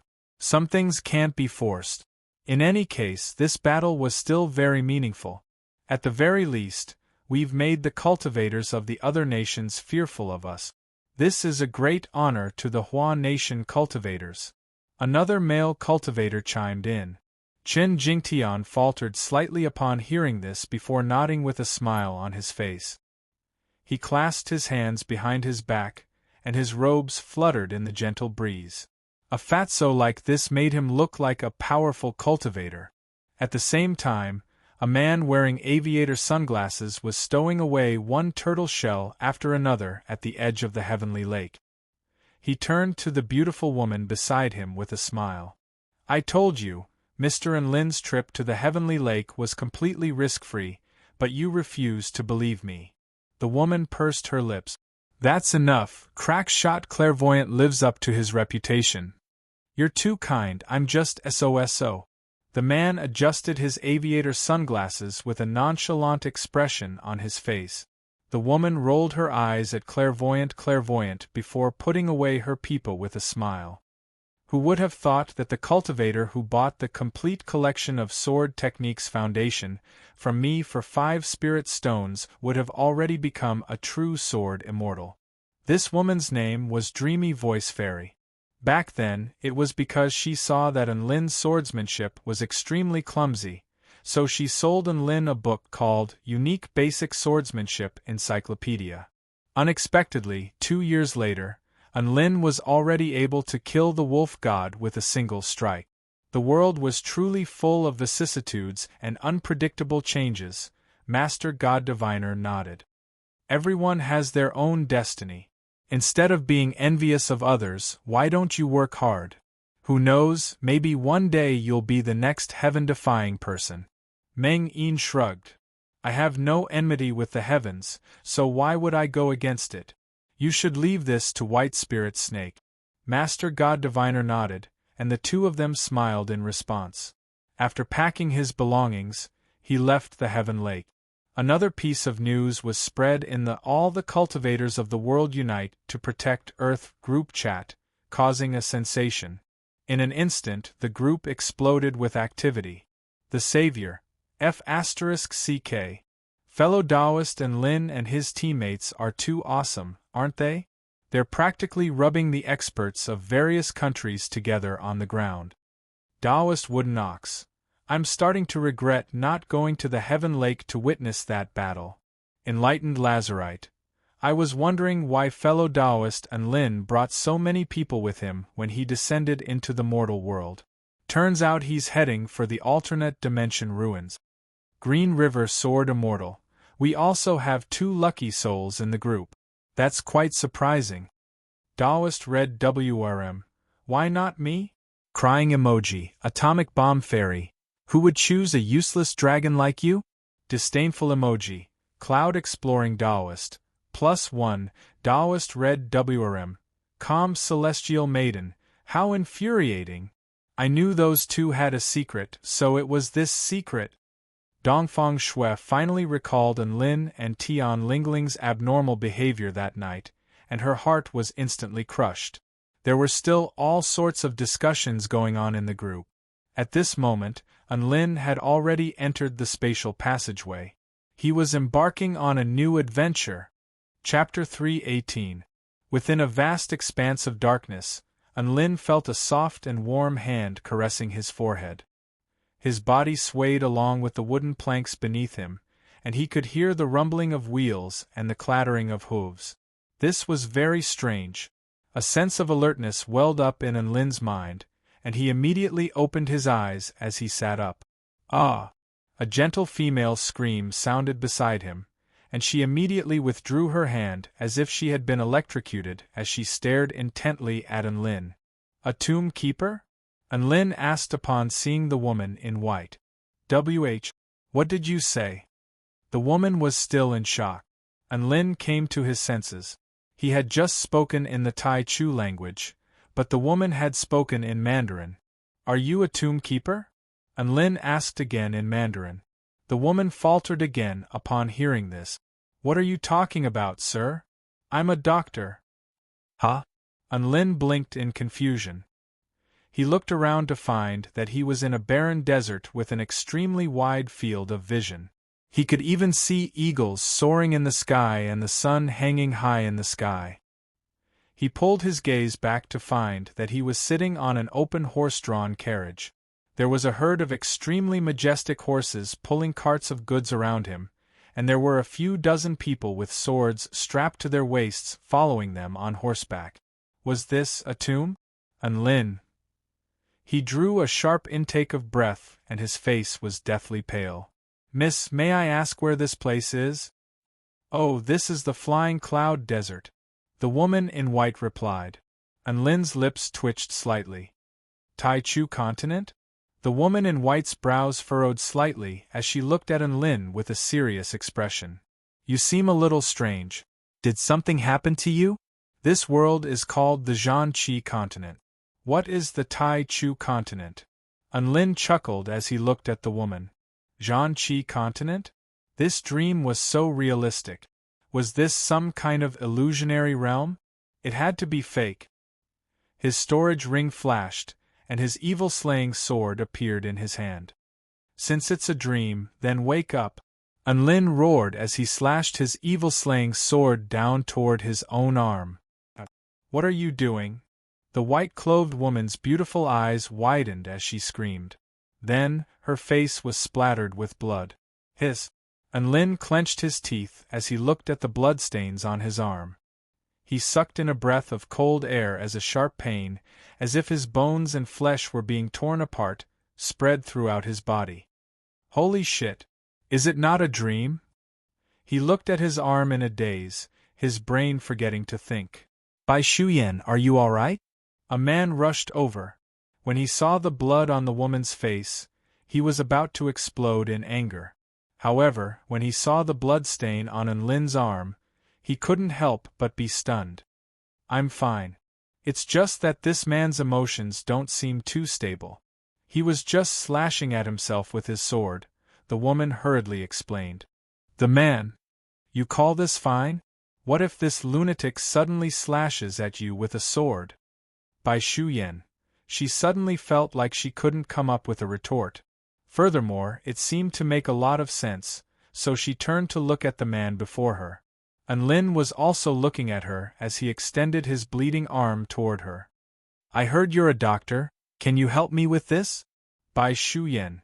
The man began to scold him with rage again. I told you not to rescue a stranger, but you refused to listen. Aren't you just adding to the burden on our caravan? This is a waste of food and medicine. That's enough. If you're really unhappy, just throw me off the caravan as well. Bai Shuyan's expression froze as she cut him off. The man's voice faltered as he stared at Anlin with a dark expression. Then, he swept his sleeve through the air and walked away with a dark expression. There was only one doctor in this caravan, and that was a rare occupation. If he really left her here, no one would be able to treat the injuries of the caravan if they were attacked by mutant beasts. Furthermore, with that woman's status, he didn't have the guts to do that. That man just then is the caravan leader, Chun Meng. He's a very annoying talker, so don't take it to heart. Bai Shuyan washed her face with clean water to wash away the blood stains on her face, upon which her exquisite features were revealed again. Then, she cleaned the wound on Anlin's arm and applied some ointment before wrapping it up gently. Anlin was expressionless as he looked around at his surroundings with a blank expression on his face. He pulled out his voice transmission talisman to try again, only to find that there was no connection. He pulled out his phone, but there was no signal.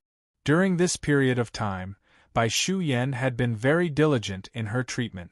After wrapping up the wound, she gently laid her hands over Lin's wound, upon which a white light began to shimmer.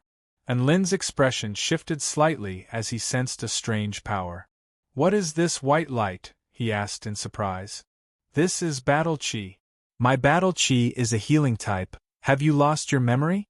How could you not know this?" Bai Shu Yan stared at Lin with curiosity on her face, not understanding why he would ask a question that even a 3-year-old would know. The Zhan Qi continent has battle chi? Does that mean there are warrior, battle master, battle grandmaster, battle spirit, battle king, battle emperor, battle grandmaster, battle venerable, battle sage, and battle god? Lin chuckled coldly. It was unclear whether he was laughing at himself or laughing at the world. How did you get so many ranks? Aren't there only battle master, battle spirit, battle monarch, battle emperor, battle sage, and battle god? Bai Shu Yan was astonished, and Lin's lips twitched. He was going to go to the Shouyang tomb, so why the F***ck did he end up transmigrating to the Zhan Qi continent? He was going to lose his mind. So be it if he was a useless transmigrator, but he was a man who was on the path of hacking. Why did he have to go to the Zhan Qi continent now? Wasn't this just torturing him? It had to be said that Lin was already on the brink of a mental breakdown. He couldn't accept his fate, nor did he want to. He still had friends, family, and many things that he couldn't give up. Rumble. At this moment, the ground suddenly began to tremor. "Mutant beasts are coming, everyone be careful," Chen Meng yelled. Dozens of people pulled out the long swords at their waists and looked at the movement on the high slope with solemn expressions.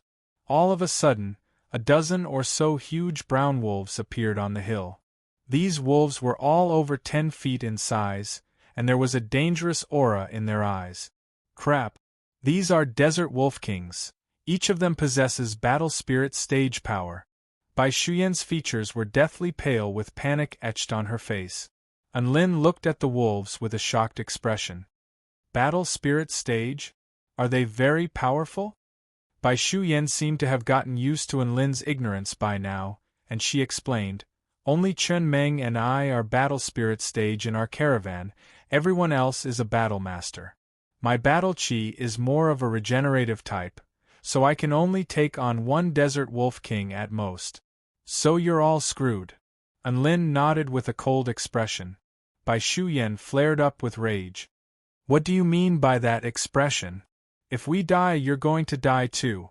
Can't you be a little more serious? You really saved an ingrate." "Don't worry, big sister, I'm a man who's going to destroy the heavens. It's just a dozen desert wolf kings, I can destroy them with a flick of my finger," Lin said with a serious expression. Bai Shuyan's lips twitched as she thought to herself that she had saved an insane person. She ignored Lin and ran over to Chen Meng's side to face off against the desert wolf kings with a few dozen caravan members, hoping to force them away. However, the desert wolf kings became even more excited. The dozen or so desert wolf kings charged toward the caravan with bloodthirsty auras, bearing their sharp fangs. All of the caravan members trembled uncontrollably with fear, and even Chen Meng and Bai Shuyan's faces had turned deathly pale. However, they had no choice but to fight.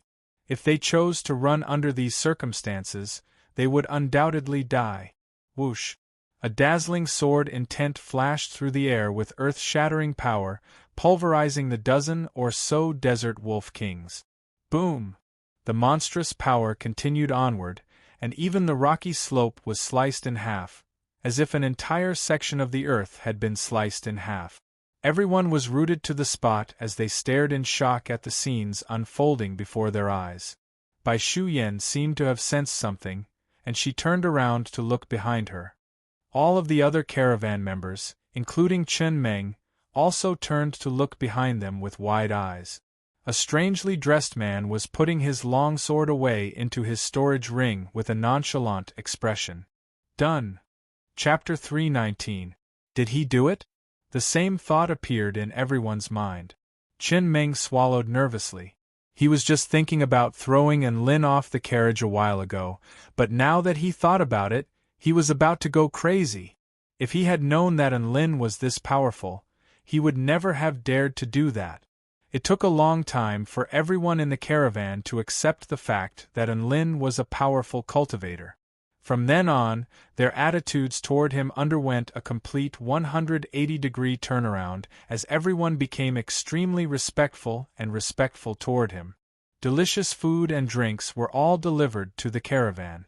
These items were extremely important to the caravan, but they were still delivered to them as if they didn't cost anything. The leader of the caravan, Qin Meng, also made his way over to Enlin and bowed in apology. Enlin had never taken offense to their attitude, so he waved his hand dismissively to dismiss them. Bai Shuyan made her way over to Enlin's side. There were countless questions she wanted to ask, but she didn't dare to ask them. "Tell me about your world, I need to reconstruct my worldview." "You're right, I'm an alien," Enlin replied with a nonchalant expression. "Bai Shuyan," she sighed with emotion. As expected of a powerful cultivator, even his words and actions were so unique. After calming herself down, Bai Shuyan introduced the Zhanqi continent to Enlin. They were currently in the Flying Cloud Desert, which was part of the Flying Cloud Nation. There were 3 empires, 4 divine flames, and 5 divine weapons on the Zhanqi continent. The Flying Cloud Nation was a vassal state of the Ao-Xian Empire, and each of these empires had a battle god who ruled over all nations. This caravan was transporting goods to the capital of the Flying Cloud Nation, Luoyun City.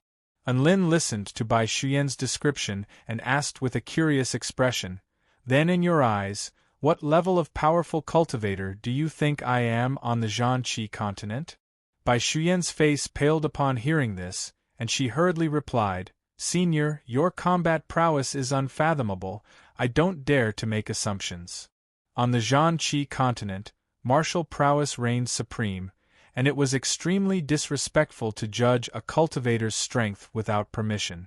She respected Enlin from the bottom of her heart, so she naturally didn't dare to speak carelessly. "Then, do you think the battle monarch was able to use that sword attack of mine?" Enlin changed the way he asked. Bai Shuyan faltered slightly upon hearing this, and she paused momentarily before replying, "I'm not very knowledgeable, but I've witnessed battles between battle kings, but I've never seen a battle king unleash such an astonishing attack." Enlin nodded.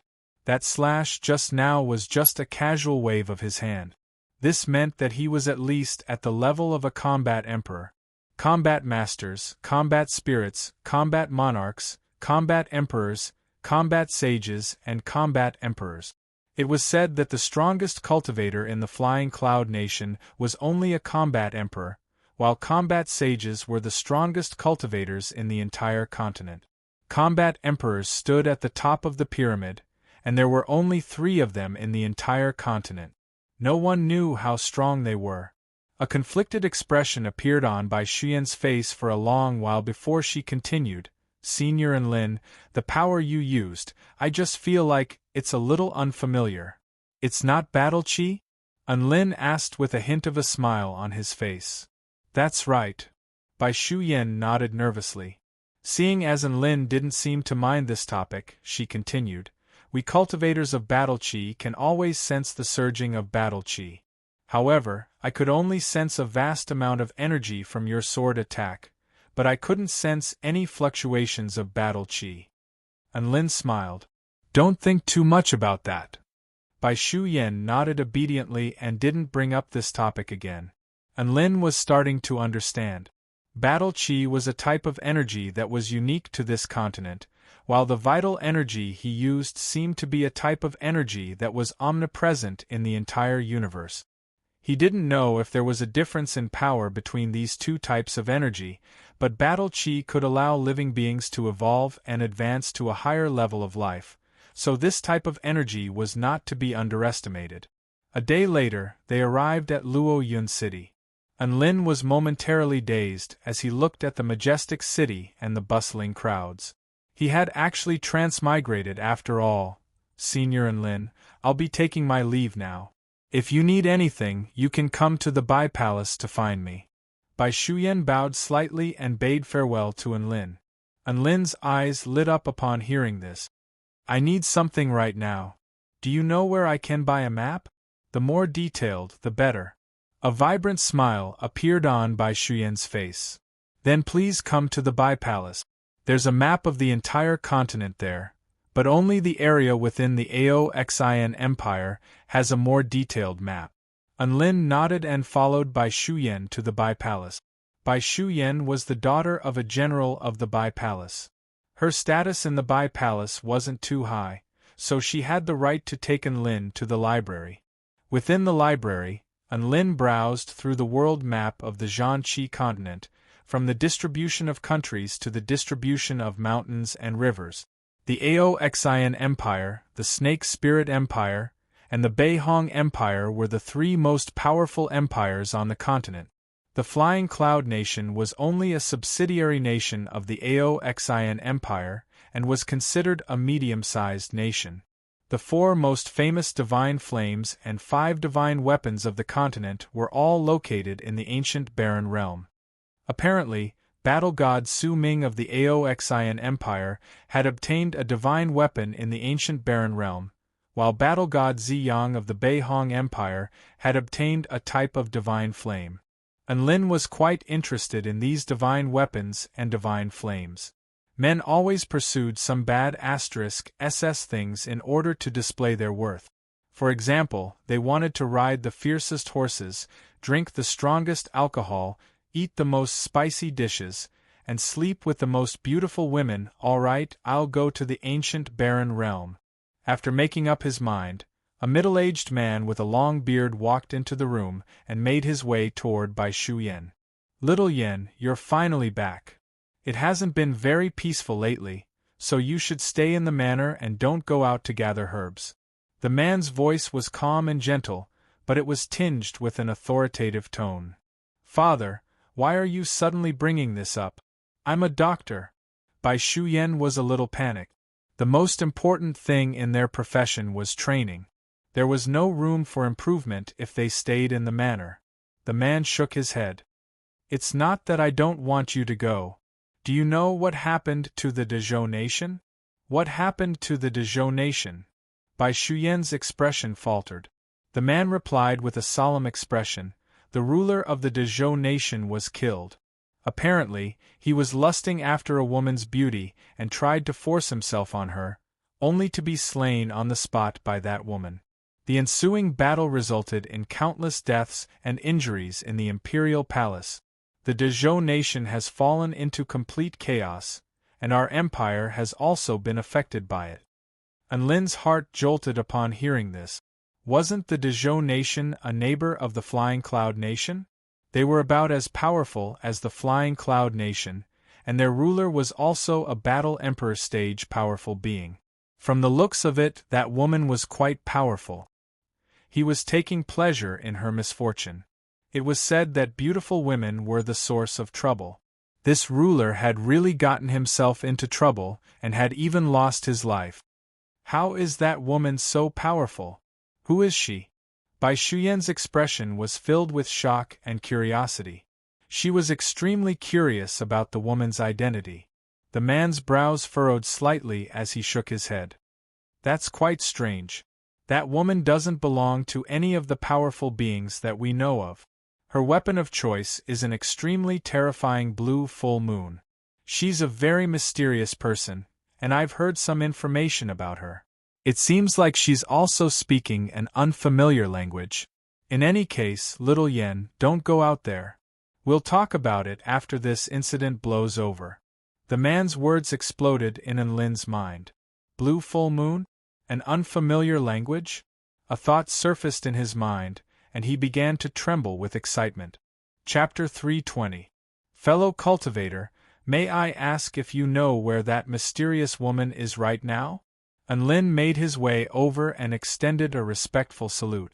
The man's brows furrowed slightly. Wasn't he supposed to call Enlin a comrade? Why was he referring to him as fellow cultivator? He didn't think much of it and merely thought that Enlin was a friend of his daughter's. I only know that the mysterious woman has flown toward the eastern region of the Dezhou nation, but I don't know her exact whereabouts. Thank you. Enlin nodded before turning to Bai Shuyan with a smile. I still have some urgent matters to attend to, so I'll be taking my leave now. Goodbye, senior. Bai Shuyan had some speculations in her mind, so she didn't try to persuade him to stay. A streak of black light suddenly appeared beneath his feet, and Enlin rose into the air atop the black light before flying into the clouds. This is object kinesis flight. My God, this is an ability that only cultivators at or above the battle monarch stage can master. The man exclaimed before turning to his daughter. Yen'er, is that senior your friend? Bai Shuyan shook her head with a forlorn expression as she stared at his departing figure. No.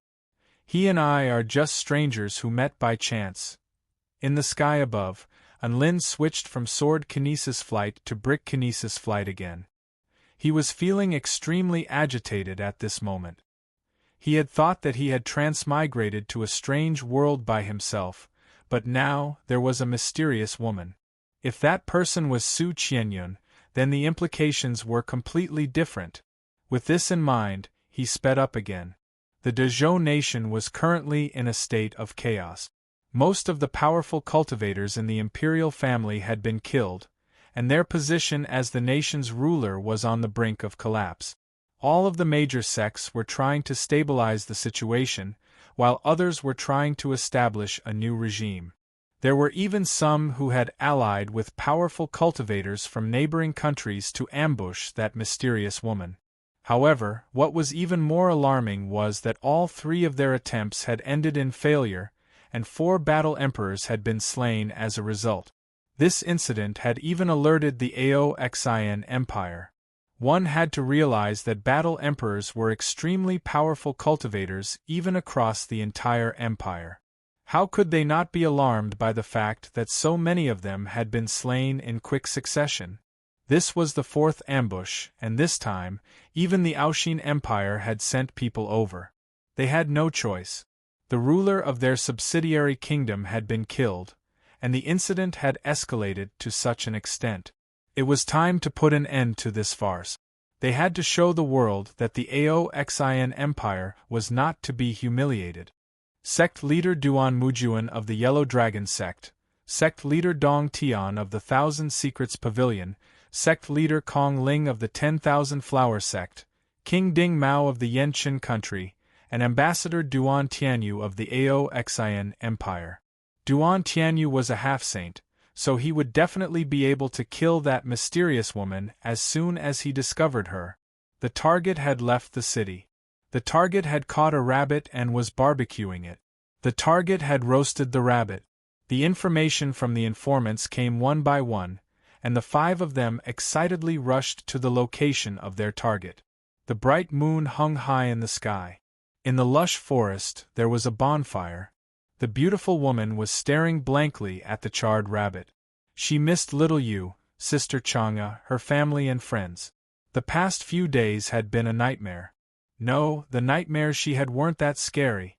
In a strange world, he was alone without anyone to rely on. She had thought that she had encountered a kind-hearted man, but when she saw the greed in his eyes, she knew that he was up to no good.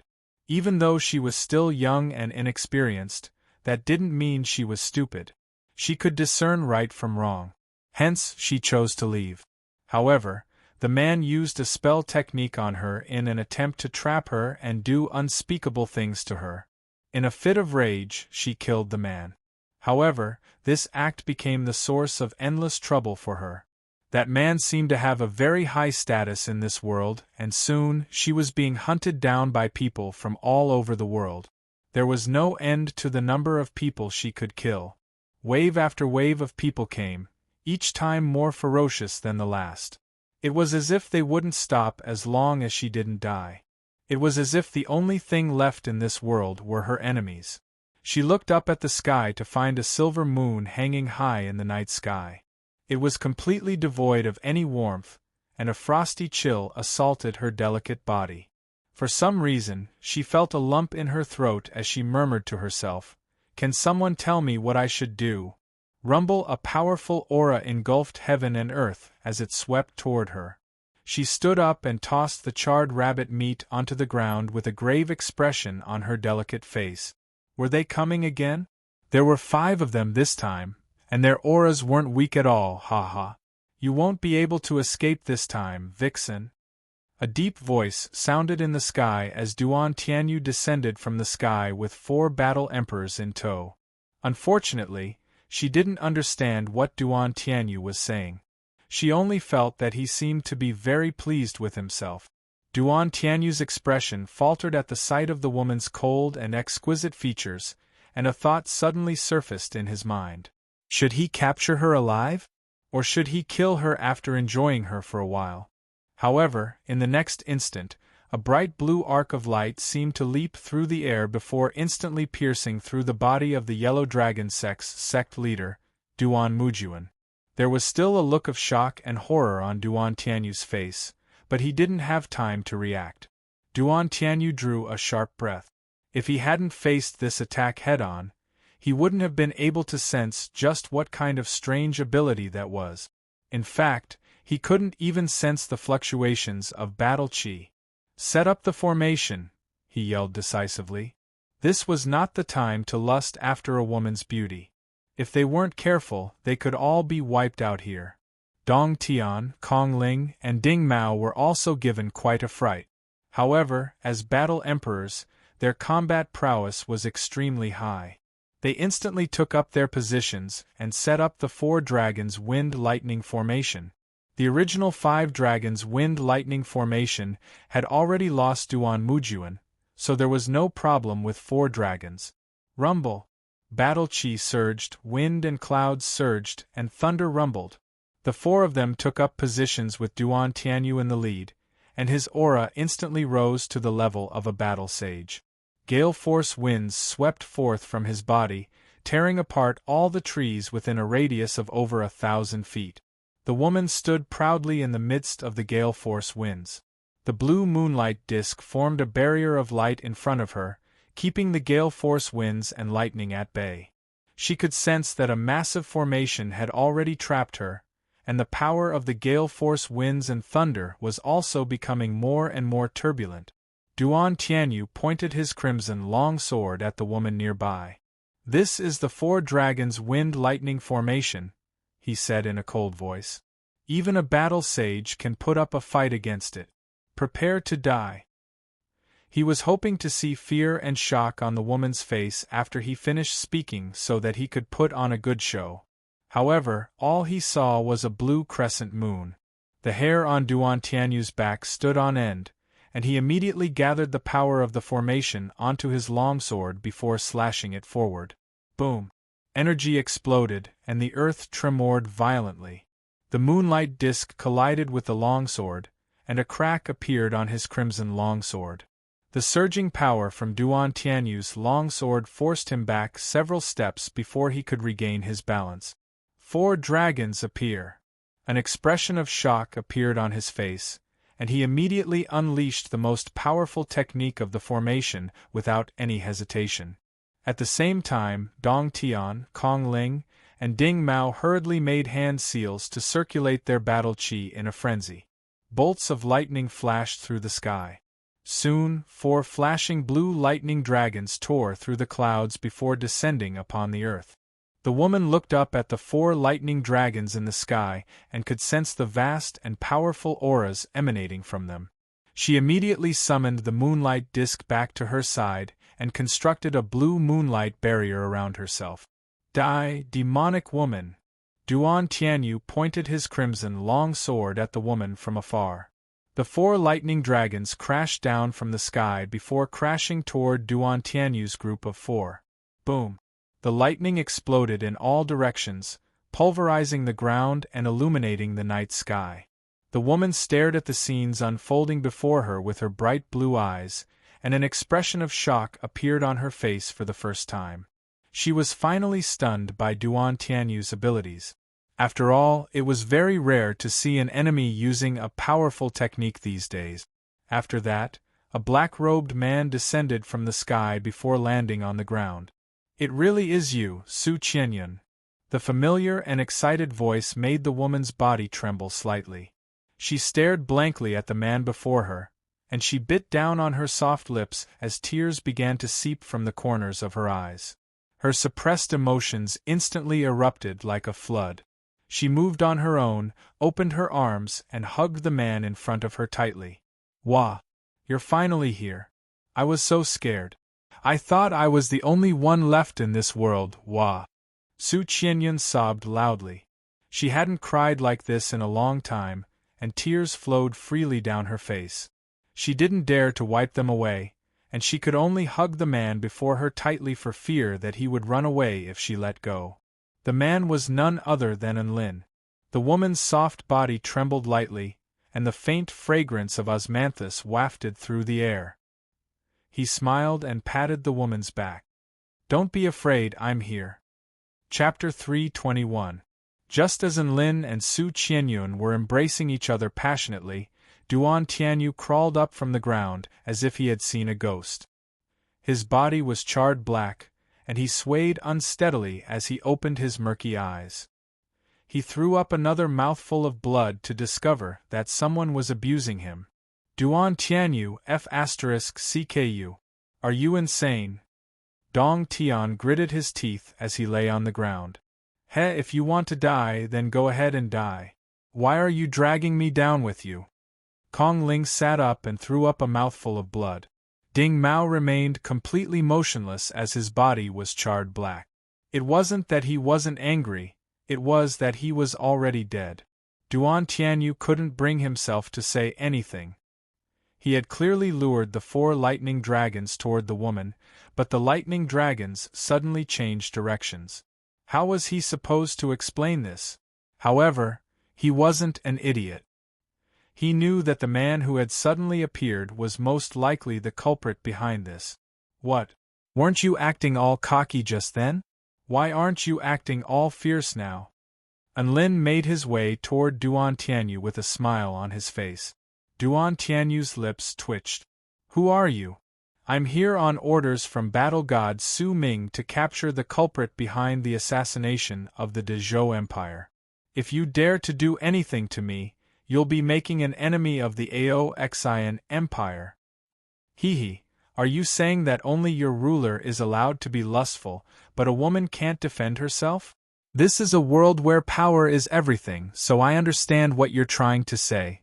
I'll spare your worthless life, and tell your battle god Su Ming. I don't care if you're from the Aoxian Empire or the Ao Leo Empire, I, Enlin, will destroy your empire if I don't like it." Enlin spoke with a disdainful expression. "You? How dare you?" Duan Tianyu glowered at Enlin.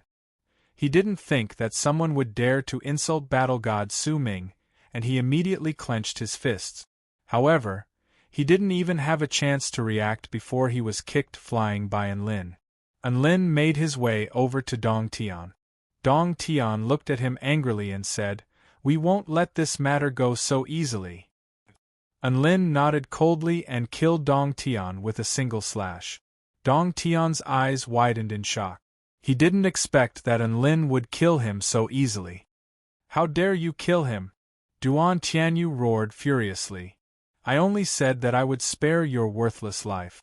I meant what I said," Enlin replied calmly and walked towards Kong Ling. Kong Ling was so frightened that her body trembled slightly. She forced a seductive smile onto her face. "Sword Immortal Enlin, Kong Ling is willing to be your servant. I'm willing to do anything for you. I hope you can spare my life." Enlin looked at his face, which had been blackened by the lightning, and revealed a charming smile. It was simply blinding. "I refuse." With a flash of black light, Kong Ling was dead. He then turned to look at Duan Tianyu and said, "What are you waiting for? Hurry up and pass on the message, or else I'll kill you if I'm unhappy." Duan Tianyu shuddered upon hearing this, but he didn't dare to retort and could only leave reluctantly. Everything had been settled. Enlin stowed his evil slaying sword into his storage ring and heaved a long sigh of relief. Su Qianyun strode lightly toward Enlin with a dreamy expression in her blue eyes. What were you guys talking about just then? Why did you let that man go? She asked curiously. Enlin smiled and relayed their conversation to Su Qianyun, giving her an overview of the world. Su Qianyun's eyes widened. Huh? Doesn't that mean you're declaring war on the most powerful being on this continent? Why did you do that? Enlin rubbed her head with a smile. Because I met you. I'm sure the other team members are also in this world, so I want to make a name for myself. I'm sure my name will shake the entire continent when news of this gets out. Su Qianyun finally came to her senses and was elated. Classmate Enlin is so smart. Enlin fell into a daze again at the sight of her enchanting smile and the faint dimples on her cheeks. He couldn't help but marvel at how beautiful she was. As for that method, it was an old one. All he did was expand the scope of his disruptive spell to the entire continent as a signal, hoping that the other team members would be made aware of his existence. Enlin and Su Qianyun found a good place to settle down and started a barbecue again. As a pioneer in outdoor barbecue, his barbecue skills were getting better and better. The grilled fish was a specialty of the Heavenly Lake, and Su Qianyun was full of praise for it. The two of them then began to talk about the Zhanqi continent. They could roughly gauge the combat prowess of the Zhanqi continent.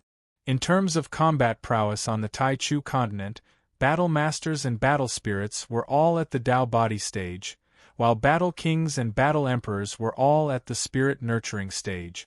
As for battle sages, Enlin and Su Qianyun hadn't encountered them, but they were most likely at the soul formation stage. Finally, the most powerful beings on the continent, battle gods, could be at the soul formation final stage or even higher. They hadn't fought them, so they couldn't make accurate guesses. However, in that case, the combat prowess of this continent was actually quite inferior to that of the Taichu continent. Then, there was the part that puzzled them. What the hell was the Shouyang tomb? Could it be that the alternate dimension that they had used jade talismans to enter was actually an alternate continent? That was way too far-fetched. There was another possibility, and that was that the Shouyang tomb was located somewhere on this alternate continent. There should be a way to leave this world there as well, but they had to be patient and search for it. The campfire was still blazing, and specks of golden sparks danced about like fireflies. Under the illumination of the flames, Su Qianyun's flawless little face appeared to be covered in a warm golden hue, making her appear even more captivating. She spoke with a concerned expression. I wonder how the other team members are doing, especially White Spirit Snake and Tian Lingling. They're only at the Dao body stage, so this unfamiliar world is still too dangerous for them. Su Qianyun was like this. She would immediately start worrying about the safety of her friends if she fell behind in the slightest. Tian Lingling is a very weird girl, and she knows how to develop in a low-key manner. As for White Spirit Snake, I don't know much about her, so I'm quite worried. Enlin nodded. He felt like these two were important targets to watch out for. The night was long, and the two of them sat down to meditate after chatting for a long time. Su Qianyun felt very relaxed and at ease tonight. Perhaps it was because she was no longer alone. She snuck a glance at the man beside her to find that his features were handsome, and there was a look of determination in his eyes, giving her a sense of reliability. Could this be the legendary sense of security? A faint blush appeared on Su Qianyun's face with this in mind. She hurriedly closed her eyes and meditated off to the side. The sun slowly rose over the horizon, and the earth was dyed in color again. Enlin and Su Qianyun both opened their bright eyes, and their bodies were brimming with energy as if they really wanted to do something. Let's go do something. Enlin spoke with an excited expression. Chapter 322. A piece of news spread like wildfire and soon shook the entire Aoxian Empire, as well as the entire continent. A sword immortal by the name of Enlin dared to publicly provoke battle god Su Ming after defeating several battle emperors and envoys from the Aoxian Empire. He even threatened to invade the Aoxian Empire's imperial palace. The entire continent was in an uproar upon hearing this. The Battle Emperor was the supreme existence of the entire continent. His might was vast and mighty, and he was extremely noble. To the people of the world, battle gods were like the sun in the sky, untouchable and inviolable. But now, Sword Immortal Enlin actually dared to say that he was going to F***ck the heavens. One had to realize that the grass on the grave of a battle sage, who had accidentally offended a battle god, was already 30 feet tall. Insane, this man had gone insane. This was the first thought that came to everyone's mind after hearing this news. In the northern region of the Zhanqi continent, within the Beihong Empire. At this moment, some well-informed people were discussing among themselves in a certain tavern. "Hey, have you heard about what happened in the Aoxian Empire?" "Of course I've heard about it. It's causing quite a stir. It's been a long time since the authority of a battle god has been challenged like this. I think this crazy Enlin won't live for more than 3 days. Tsk. Who would have thought that there would be such an arrogant man in this world? You call this arrogant man? He's overestimating himself. He's so arrogant just because he has some power." "That's true. Battle god Su Ming is invincible. After obtaining the divine weapon, he has become even more invincible. Over a dozen battle sages have died by his hands. Sigh, only an idiot would dare to provoke him like this." Unbeknownst to them, the white-robed man at another table suddenly froze. A dazed expression appeared on his face for a long time. In the end, he burst into hearty laughter, which attracted the attention of all the customers around him. "Aoxian Empire? Enlin, wait for me." The man unsheathed his ancient sword, and sword intent instantly swept through heaven and earth. He stepped on his flying sword and soared into the sky.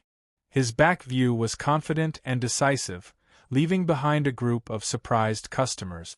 Enlin and Su Qianyun were wreaking havoc in the Aoxian Empire. Chunyang country.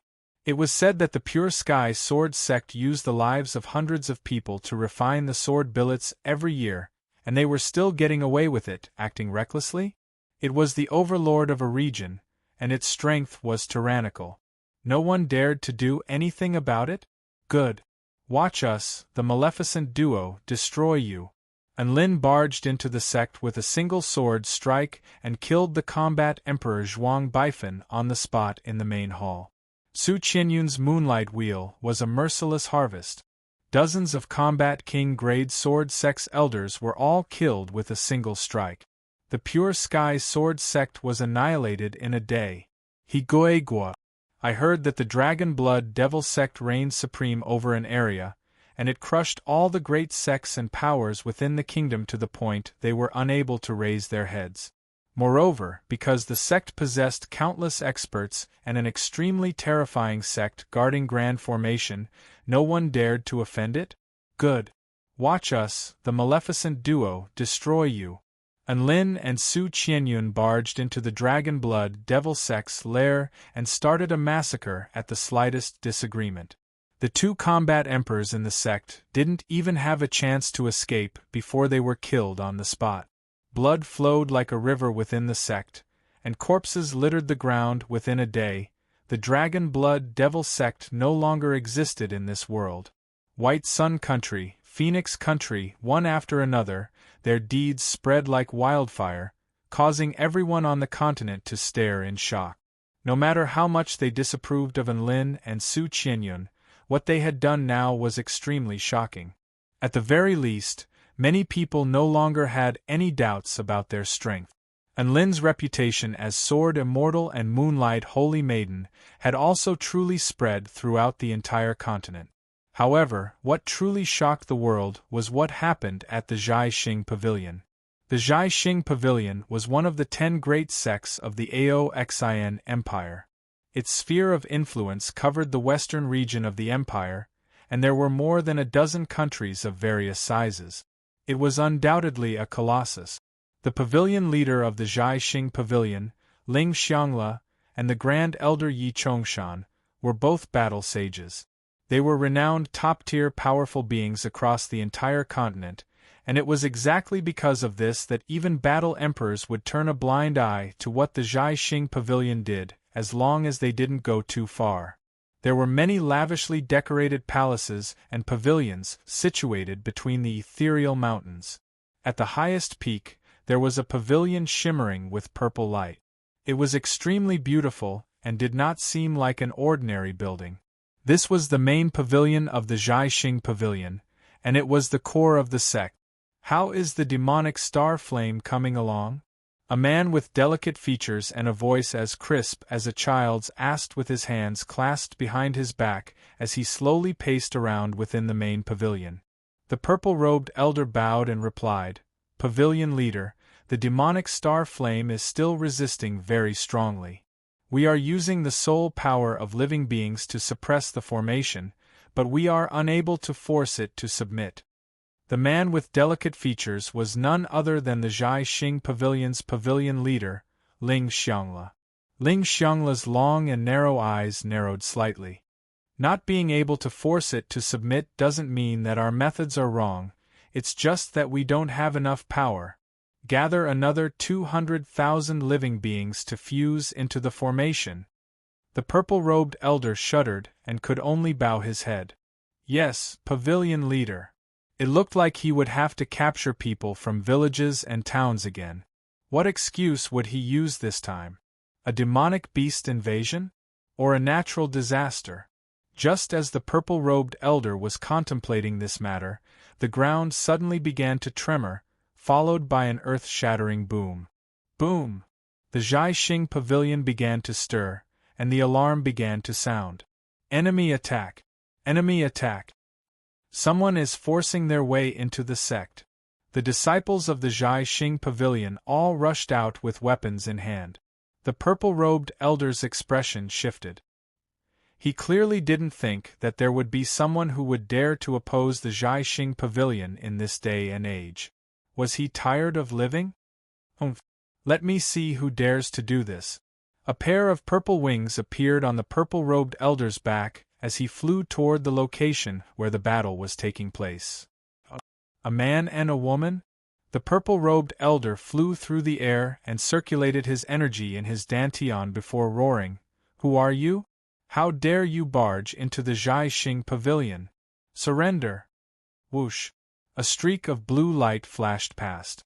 The purple-robed elder was sliced in half, and he had successfully completed his mission.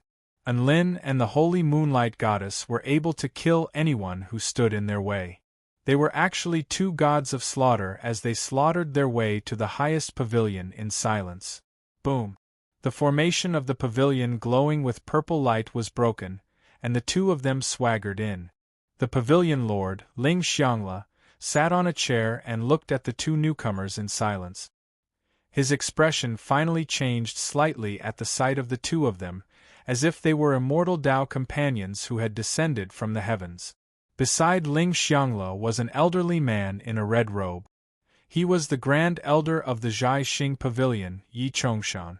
2 battle sages was enough to strike fear into the hearts of the vast majority of forces on the continent. However, the man and woman standing before him couldn't even be bothered to put on a serious expression. Sword Immortal Enlin, Holy Moonlight Goddess, I don't recall that the Zhai Xing Pavilion has ever provoked the two of you. We've always minded our own business, so why have you come to our sect? Ling Xiangla identified the two of them as soon as he spoke. After all, they were the only 2 lawless people on the continent. However, Ling Xiangla didn't think that they would even dare to provoke battle sages. Anlin stood on the spot with a righteous expression. You haven't provoked us, but the Zhai Xing Pavilion recruits over 100,000 disciples every year, and none of them return. In the past 2 years, the situation has only worsened. I came to the Zhai Xing Pavilion to take a look, but there are only about 1,000 disciples in the sect. Where are the others? This is making me very nervous. Yi Chongshan's eyes narrowed slightly as a vast and powerful aura swept toward Anlin like a mountain. You're going to meddle in other people's business? and Lin's expression remained calm and unaffected in the slightest.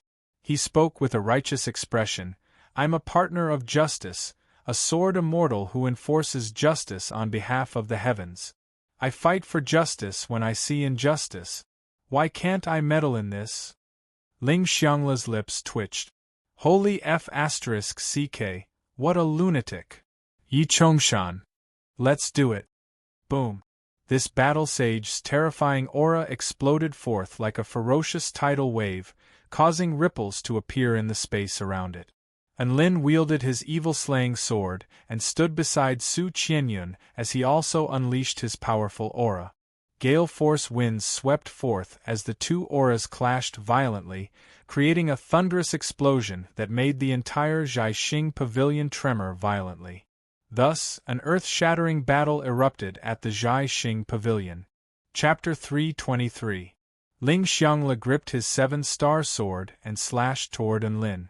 The sword projection was imbued with the power of the seven-star sword and was extremely dazzling. It was like a purple waterfall that was imbued with the power to slice through all things in its path. In the face of this powerful sword projection, Enlin's expression remained unchanged. Boom! The sword projection exploded as a purple light extended for several hundred feet, slicing the entire pavilion in half. Enlin's blood churned violently as he was struck by the sword projection, and he stumbled back a few steps as he evaluated the power of his attack. This attack from Ling Xiangla was comparable to a full-force attack from a Soul Formation intermediate stage cultivator. It looked like this battle sage was a bit more powerful than he had imagined. Whoosh! Su Qianyun also sprang into action. The faint blue moonlight disk leaped through the air and appeared before Yi Chongshan in the blink of an eye. Yi Chongshan took half a step back, and the necklace of crimson beads around his neck suddenly opened. 99 beads hovered in midair, forming a red defensive spell formation that enshrouded Yi Chongshan's body while exuding a mystical energy. The moonlight disk struck the red spell formation and a sharp screeching sound erupted, but it was unable to break through. Su Qianyun's expression darkened as she increased her power. The blue light from the moonlight disk became darker, and cracks instantly began to appear on the crimson defensive spell formation. Yi Chongshan's expression shifted drastically as he clapped his hands together and roared, "Divine beads, return!"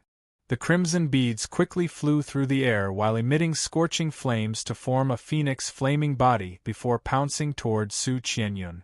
Boom! The flames completely exploded, incinerating everything around them into nothingness. The majestic pavilion was completely reduced to rubble by the phoenix flaming body. And Lin cast a concerned glance toward the sea of flames in the distance to find a woman protected by the moonlight disk leaping into the air from the sea of flames. Her hair danced in the wind, and he could see that she was a little disheveled, but she was not severely injured, which made him heave a sigh of relief. "You can't even protect yourself, and you still have time to worry about other people's lives?" Ling Xiangla's voice suddenly sounded. In the blink of an eye, a series of extremely sharp sword slashes came crashing down. The sword radiance crisscrossed, and just the aftershock alone was enough to cause mountains to collapse and the earth to crack. When the disciples of the Jiaxing Pavilion saw the earth-shattering battle at the summit, some of them fled in panic, while others looked into the distance, their hearts in shock. Ling Xiangla's sword qi was like a rainbow, and its power was boundless. And Lin relied on his powerful sword Dao foundation to resist, but he was completely suppressed. At this point in the battle, Ling Xiangla's expression had become extremely grave. "This is too strange. You're not using battle qi. Who the hell are you? Dead people shouldn't talk so much." And Lin's eyes suddenly turned snowy white, and streams of white wind began to revolve around his evil-slaying sword. His body flew through the air like a gust of wind as he slashed a white line through the air. First style, wind sword. He already had a rough idea of the combat prowess of a battle saint, so he would not hold back any longer. In that instant, Ling Xiangla felt the aura of death. He immediately bit the tip of his tongue and spat out a mouthful of blood essence. Blood refined star slash. The 7-star sword was activated by his blood energy, and a purple glow erupted forth as it instantly clashed with the wind sword. Boom! 2 powerful auras clashed, and the ground within a radius of 100 feet was completely pulverized into dust. Ling Xiangla and Enlin were both knocked back by the violent power of the collision. Ling Xiangla stared at Enlin with lingering fear in his eyes. If he hadn't used his trump card in the nick of time, perhaps he really would have been killed by Enlin. His eyelids then twitched as he saw streams of white wind revolve around Enlin's sword again. First style, wind sword. Ling Xiangla cursed in his heart as he bit the tip of his tongue and spat out a mouthful of blood essence. Blood refined star slash. A purple glow erupted from the 7-star sword before clashing with the wind sword again. Boom! The two of them were knocked back again, and Ling Xiangla was on the brink of fainting. At this moment, streams of white wind revolved around Enlin's long sword again, first style, wind sword. Ling Xiangla's vision darkened as he bit the tip of his tongue again. Blood refined star slash. The result. He discovered that there was no blood essence left in his tongue, and there was no blood essence left in his 7-star sword. An expression of shock appeared on his face as boundless remorse and horror welled up in his heart. No! Ling Xiangla raised his sword to defend himself, only to find that his speed and power were far inferior to the evil-slaying sword. Splat! Blood splattered through the air as Ling Xiangla fell to the ground with an expression of indignation on his face. The mighty battle sage, the pavilion lord of the Zhai Xing Pavilion, Ling Xiangla, had fallen just like that. Yi Chongshan had also been forced into dire straits by Su Qianyun. The moonlight disk, which had both offensive and defensive capabilities, made Su Qianyun invincible. Yi Chongshan stumbled back in retreat, and a determined expression appeared on his face at the sight of Ling Xiangla's death. Demonic star flame. Yi Chongshan roared as he stomped his foot into the ground, and a vast burst of battle chi surged into the mountain before traveling along a certain path toward the center of the mountain. He had no way out now. Even if he were to suffer backlash from the demonic star flame, he had to make use of this power. Rumble! The mountain began to tremor violently. Soon, a pillar of purple flames broke through the mountain and soared into the sky. Boundless flames threatened to incinerate the heavens, transforming the entire sky into a sea of purple flames. There were specks of white true flames floating above the scorching sea of flames, as if they were the dazzling stars in the sky. Enlin's expression finally became grave as he stared at the purple flames. He could sense a dangerous aura emanating from the flames. Ha ha! The demonic star flame is one of the 4 divine flames on the Zhanqi continent. Its existence is the biggest secret of our Zhai Xing Pavilion, and even the battle god doesn't know about it. It's a good thing that you're able to die to these 4 divine flames. Yi Chongshan chortled with glee as his skin began to flush red, as if he had been possessed. Ding dong! Right at this moment, the system in Enlin's mind suddenly lit up. His eyes lit up, and he immediately opened the system. Detected that host has begun to come into contact with divine flames. Now assigning the following special mission. Absorb the 4 divine flames of the Zhanqi continent and can use the Wings of True Fire cultivation method to do so. Mission success. Receive Stage 2 Wings of True Fire cultivation method. Mission failure. Be burned for 3 days. Note, time limit 1 month. This mission cannot be rejected. Enlin's expression faltered upon seeing this mission, and he cursed in his heart. F***ck. These divine flames were way too cheap. Xiaohuahua could become the Flame Emperor after collecting all of the divine flames, but he only received a Stage 2 cultivation method after collecting all of the divine flames? What a scam! If he made a mistake in collecting the divine flames, he could applaud the Snake Beauty. If he failed to collect all of the divine flames, he would be burned for 3 days as a heretic? Just as Enlin was grumbling to himself, Yi Chongshan also sprang into action. You will all be reduced to ashes by my demonic star flame. Yi Chongshan waved his hands through the air, and the purple flames in the sky surged. Demonic star devour. Boom! The monstrous purple flames began to materialize into a flaming dragon with 2 horns on its head. As soon as the purple flame dragon appeared, its scorching aura caused the air around it to twist and warp, and all of the plants on the mountain ranges to spontaneously combust. Su Qianyun gritted her teeth as she looked up at the purple dragon in the sky. She was just about to charge into the air when a pair of large hands held her back. "Allow me." A faint smile appeared on Enlin's face. The purple flame dragon opened its cavernous mouth before pouncing toward the 2 people on the ground with the power to incinerate all things. Enlin stomped the ground violently, and his body shot forth like a cannonball toward the purple flame dragon. Ha ha! What a lunatic! How dare he face the power of the divine flames head-on? Demonic star flame, burn him to death! Yi Chongshan chortled with excitement at the sight of Enlin about to clash with the purple flame dragon. A sense of exhilaration welled up in his heart, as if he had just avenged a powerful enemy. The power imbued within the divine flames was something that even battle gods had to take seriously. The man charging toward the divine flames would definitely be reduced to ashes by the power of the divine flames. In the next instant, Yi Chongshan's smile froze on his face, and his eyes widened in shock, creating an extremely comical sight. What the F***ck is going on? He stared at the purple flame dragon as if he had seen a ghost, and his body began to tremble uncontrollably. In the sky above, the purple flame dragon opened its cavernous mouth to clash with Enlin. Flames swept through the air, and Enlin also opened his mouth to devour the purple flame dragon's head.